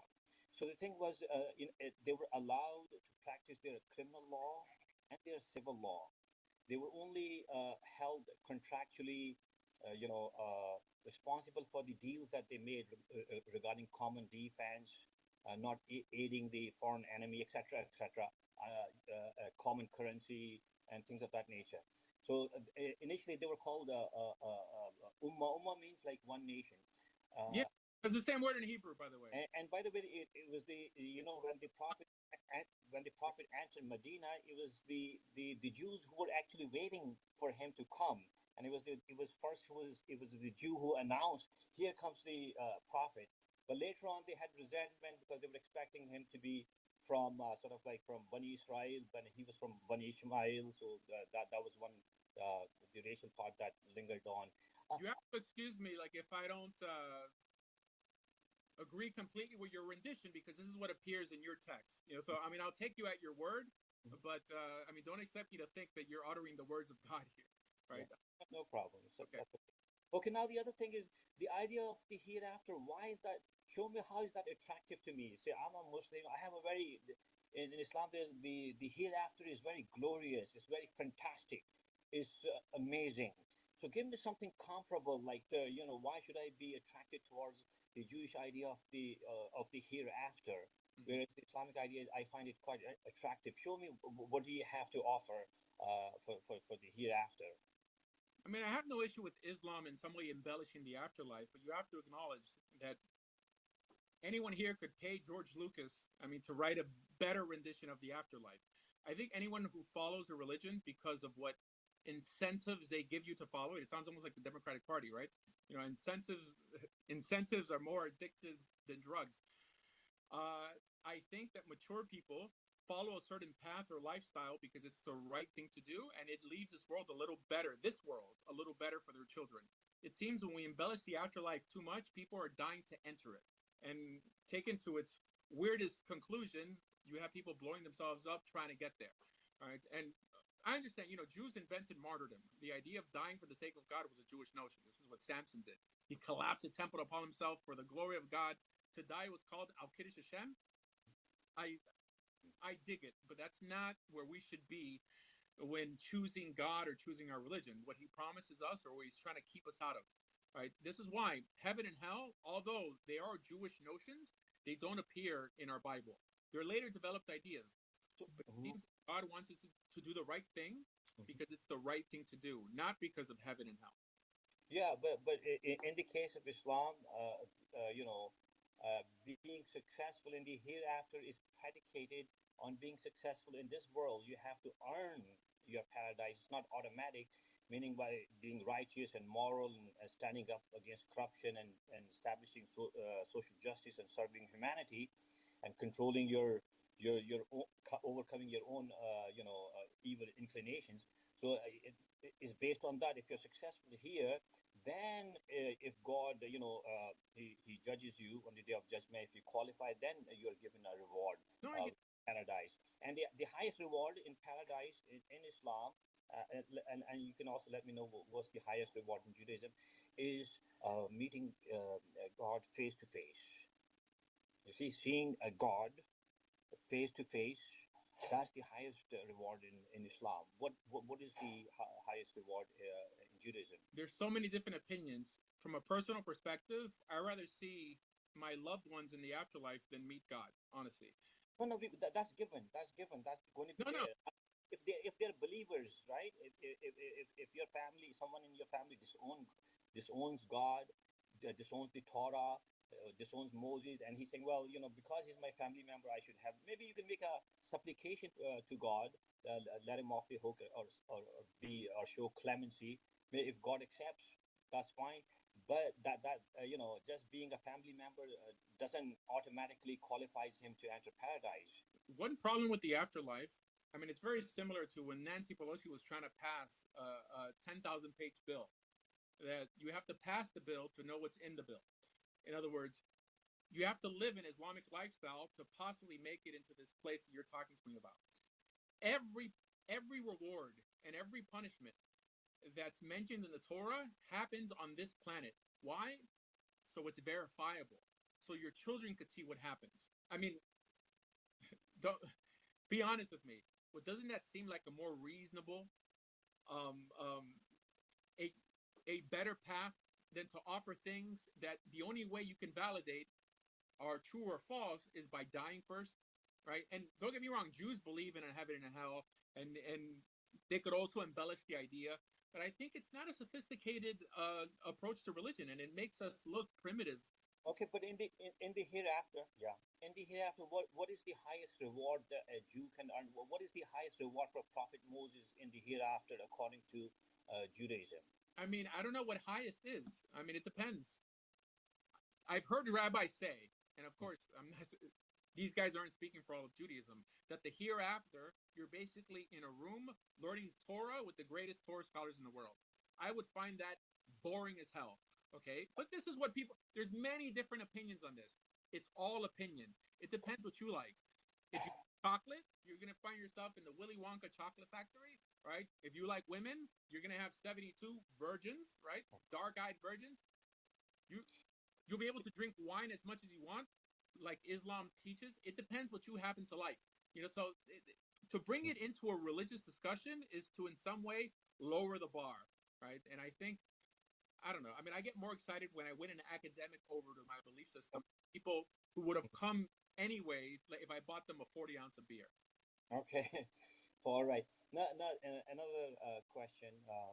What is the Jewish stance? I'm talking about the according to the Torah against against corruption, the worldwide corruption, the tyranny, the darkness, the evil doings in the world. What is a righteous Jew supposed to do other than reforming himself, his community? What else? How does he challenge the status quo? Does he challenge the corruption, the evil, the suffering of the people in the world, or does he say, well, it's not my people, it's not really my business?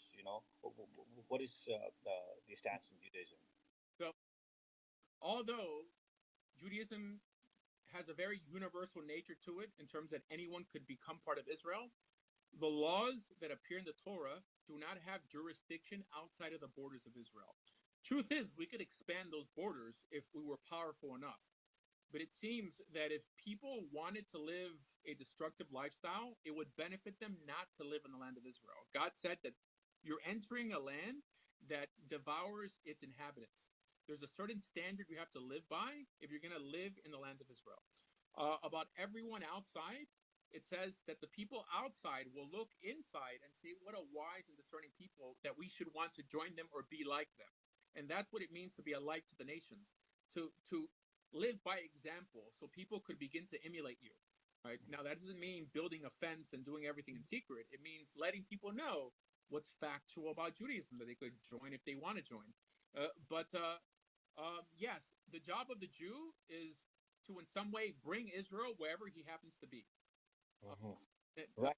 But yeah. So when you see oppression and hunger and disease and poverty and ignorance in the world, in any part of the world, remember that that's humanity. Mhm. And if you do not check it, the corruption and the people who are oppressed, if you do not help them, then how is that being moral? It's just like when the Jews were oppressed by Pharaoh, right? And they understand what suffering is, so they wanted relief, right? So God raised Moses and he let them out. But I'm just saying that there are close to 200 nations. Israel is only a tiny piece, but the righteous must voice their righteousness, their sense of justice, and take a stance against oppression. So in your case, you're saying it's only like nationalistic within the borders of Israel and not outside that. biblical Israel. Yeah. But the state of Israel nowadays does not speak for the standards that appear in the Bible because they're not a religious country.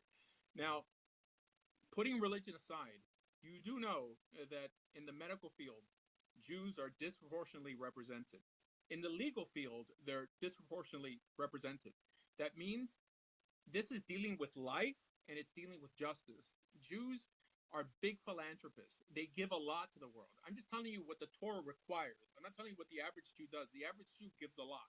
Sometimes they give to the wrong causes, but Jews, Yeah, in the medical field, the Indians and the Pakistanis, they have surpassed the Jews in that. They're 25% of the medical force, and they're less than 1% of the population.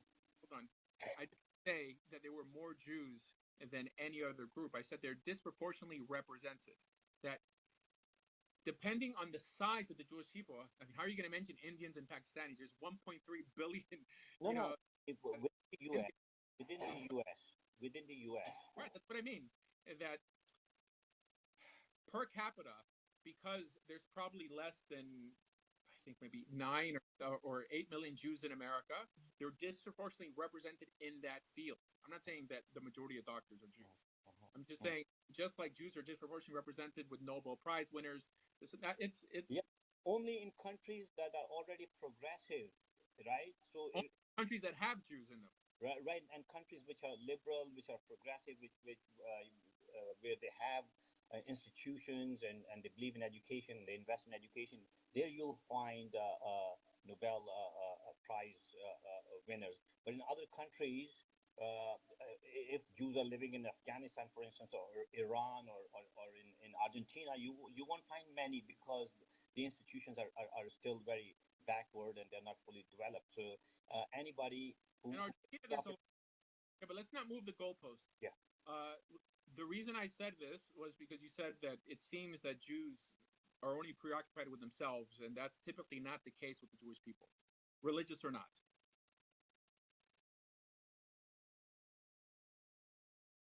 Okay, all right. The final part would be, I would say, okay. I mean, there's much in common. I mean, we're just like, I mean, we're just having this little chat. Yeah. I don't think what you believe is bad. I mean, I just think that what I believe is better. That's it. I mean, it only because something's better, but doesn't mean that the alternative is horrible.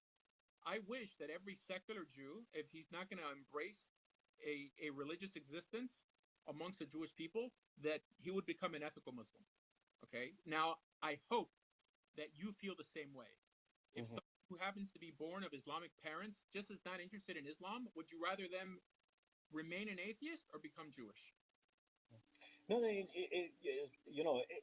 idea is, like those who are rationally and logically inclined, scientifically inclined, they, they look for evidence and proofs before they accept an ideology or a belief system, right? Many of them are naturalists, and because they can't seem to, they will just stick to what they have the evidence for. No, I got it. Yeah, but can you answer that question? No, in my case, for instance, I'll be closer to, to Judaism in that case, or even Christianity. I'm talking the Unitarian form of Christianity. Although we know about the Trinitarian, but there is also Unitarian form of Christianity. Yeah, so I'll be closer to the monotheistic faiths. That would be the default position. Oh, wait. Okay. Yeah. So instead of being an atheist, and an Arab atheist. I'm not even sure where your background is from. You're from Pakistan? Yes. Wouldn't you rather that person become an ethical Catholic than remain an atheist? Right. Yes. Yeah. Because the idea is the philosophical underpinnings of morality in Christianity and Islam. And I think even in Judaism, it is tied into the idea of God, God's morality, which does not change. So that's more binding on the believers, because it's not just the legal aspect they're looking for. It's also their internal condition, their internal God consciousness, and also being observed by God, and in the hereafter held accountable for their deeds. So I think that the idea of morality, monotheistic in religions, I think is more profound rather than immorality which goes into evolution and into nature and then into cosmic blind forces. So I think that's more of a profound idea. So I think it would be like better a Jew than an atheist. A believing Jew, because majority of the Jews are atheists. Right, believing Jew, clearly a believing Jew. Yeah. But I've seen some Jews who are not believers, but they are quite ethical. I can give you the example of some. For instance, I'll give you the example of Dr. Norman Finkelstein. He's the left professor who's his parents were Holocaust victims, and he's seeing the suffering of the Palestinians. He's taking a stance. Or even take Bernie Sanders, for instance, he's a politician, but I feel that he's more sort of humane when it comes to, although he's a believer in God, he's more like a deist rather than a theist. but there are, I've seen some good many Jews who are not religious, but they're ethical. They stick to at least the ethics that are established in society. They're not like religiously based. They're more like humanistic, but they're still they're doing good in the world. Some of them, I really try not to make the show political. So, and in terms of what Norman Finkelstein or Bernie Sanders, I mean, these are atheistical individuals, but for some reason you consider them good just because they support a political ideology. These are atheists who believe that what you believe is primitive. I don't think that. I mean, I believe that you've adopted an ethical system that has roots in my Torah. Yeah. I mean, it's not identical. Right. I think that you're aligning with the wrong crowd. Yeah, but the way you if the way you're defining it, that's fine. I mean, like if they're like, for instance, these Jews known as the Nutra Karta Jews, like the keepers of the gate. Right, the Torah Karta. Yeah. So they're pretty good. I mean, like I mean, their position is pretty fair and just. And their position is that we have to repent, and in due time when the Messiah comes, then we'll follow him. We are not going to usher in or make God hurry up or through power politics. I know. I mean, I've prayed at the synagogue of Torah Karta in Muncie, and I love it Weiss. Also, yes. Yeah, Maimonides, or any Jewish person who's who's religious, and he has like a universal outlook, and he takes a stance of righteousness and fairness and justice. I support. I would support that person. No problem. Because I feel that he's more religiously obligated to carry out justice and right. Let's move on to a different. Yeah. Okay. Last part, Rabbi. The thing is, to become a Muslim, it takes a minute. To become a Jew, it takes years. And why are the which law become a hindrance in the way of God? Why do you have to go through the rabbis to become a believer? I'll respond. According to Jewish law, it also takes about a minute to become Jewish. Okay, only because Jews nowadays make it take a year doesn't mean they're following the strict letter of the law. Okay, I'm just telling you, all you have to do is inform them of a few things. You could do that in a few minutes, and the person could convert. Nowadays, like I said, because the thing's been politicized, it takes longer. But anyways, shukriya. Okay.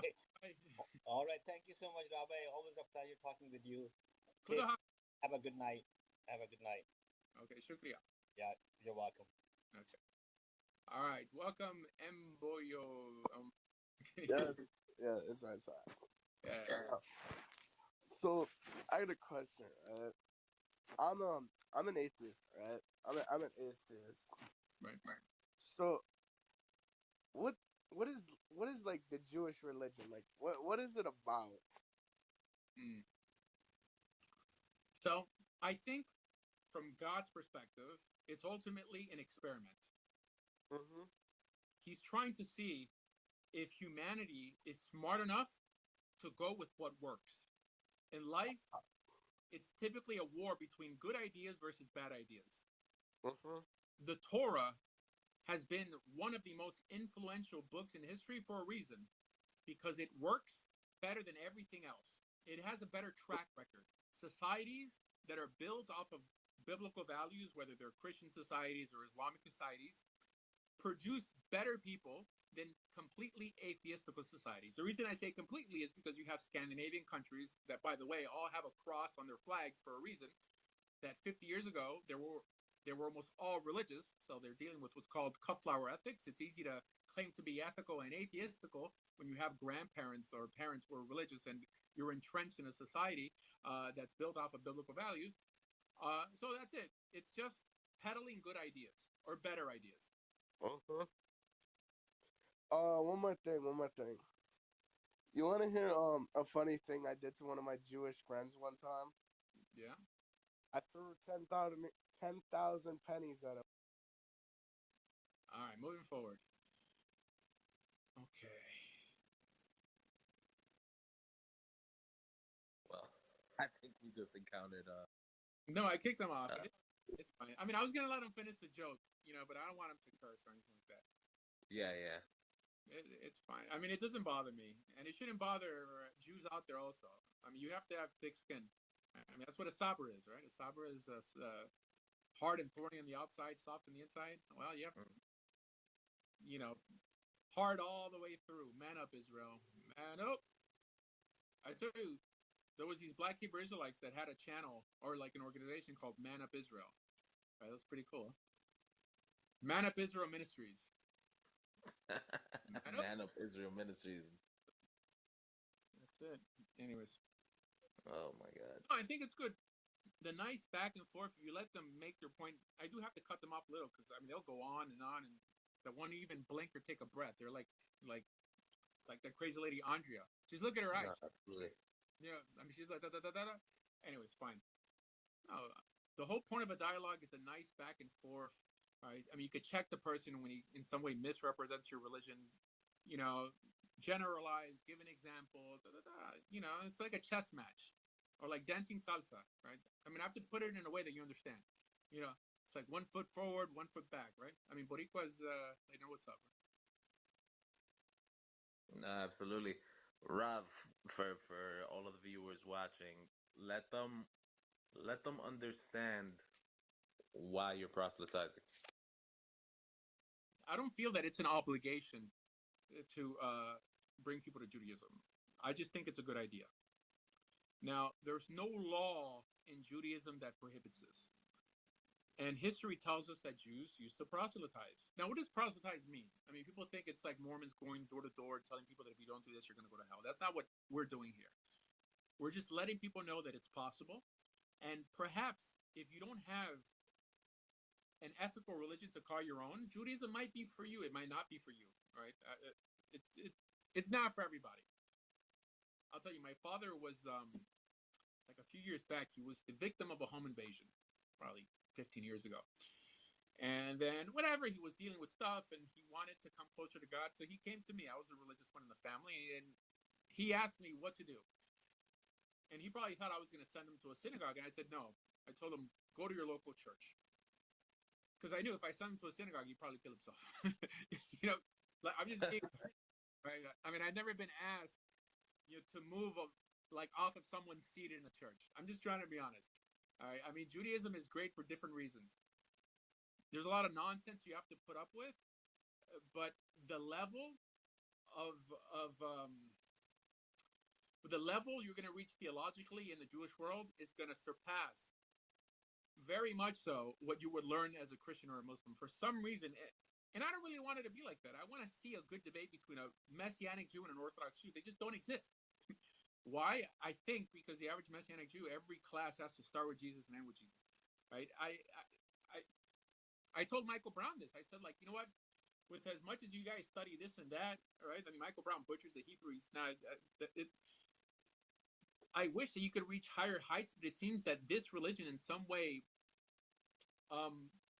stunts your growth theologically. So it depends. If you want to be in a religion that just makes you feel good, there's a lot of religions that do that. If you want one that challenges you, that tells you to wake up every morning, go pray and go learn, I mean, there's a reason why Jews are so hyper educated. There's also a reason why they make a lot of money in many areas. They shine because they try hard, right? I mean, it's not a conspiracy. Yeah, that you're absolutely right on that. I mean, I had some acquaintances that I used to know before that.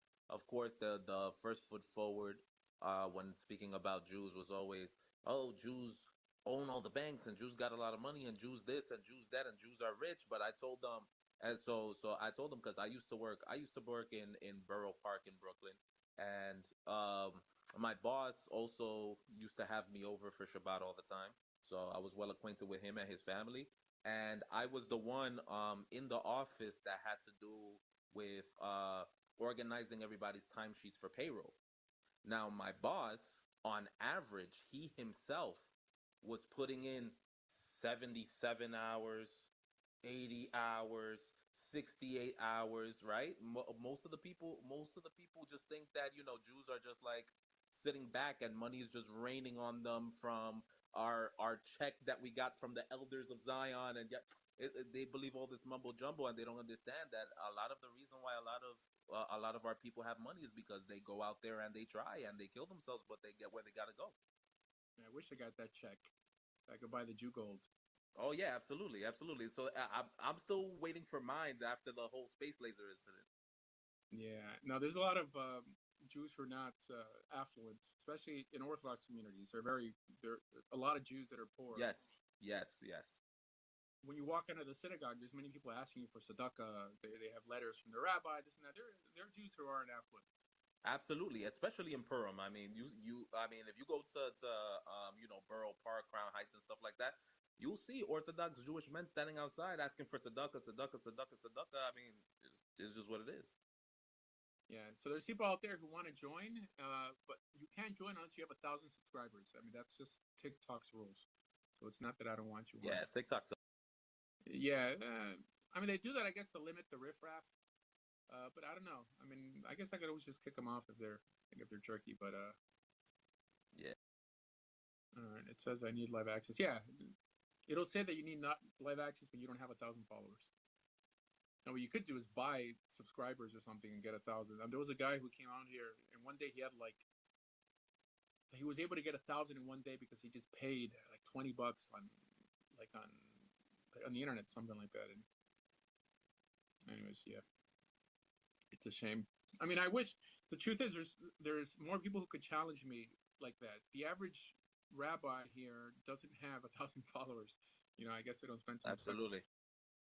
So people think like, well, Asher, if he spoke to Rabbi Mizrahi or Tovia Singer, I mean, he'd be set straight. And this is what I want. I mean, I've challenged all these guys to debates. I mean, they don't want to debate. I think back in the day, I was well acquainted with Rabbi Mizrahi, and I mean, but that's when I used to go to Borough Park and stuff like that for shiurim and et cetera, et cetera.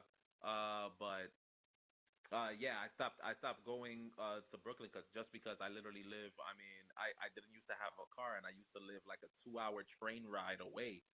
So it was a little bit rough trying to do that every day on top of working. So I just stopped going, and I occasionally, once in a while, used to see a little lecture he used to post here and there on YouTube. But then I saw that you were looking for Yosef Mizrahi and Yaron Ruven to debate, and it's just I was really disappointed because I actually wanted to see the dialogue, and every single time you proposed a debate, it was like, well, we don't debate with heretics and we don't debate with yada yada yada, and I was like, oh brother.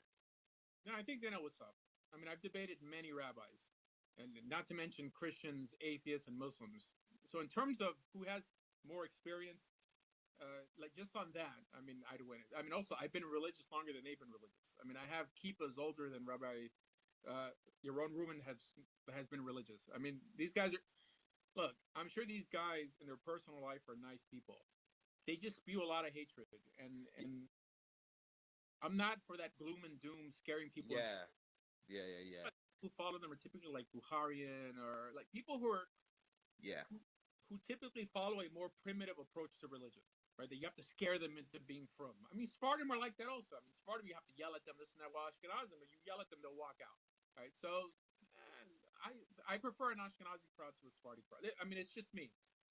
There's some people who would probably be living a real unethical lifestyle if they didn't have Rabbi Mizrahi. So I'm pretty sure they do good for their own people, but we have different crowds. What I don't tolerate is someone insulting me like online. And, like he sent people to my house to put stuff on my door. Stuff. It's so stupid.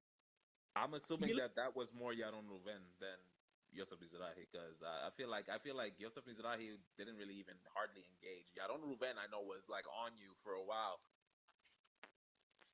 Like I think I used to once in a while just click on a video just to see what they're saying, and the first thing I hear is because that Hiloni that who's gonna go to the depths of Gehinom, Asher Meza, that I'm like, oh brother. Yeah, his mama. All right, next. Let's throw some people in this.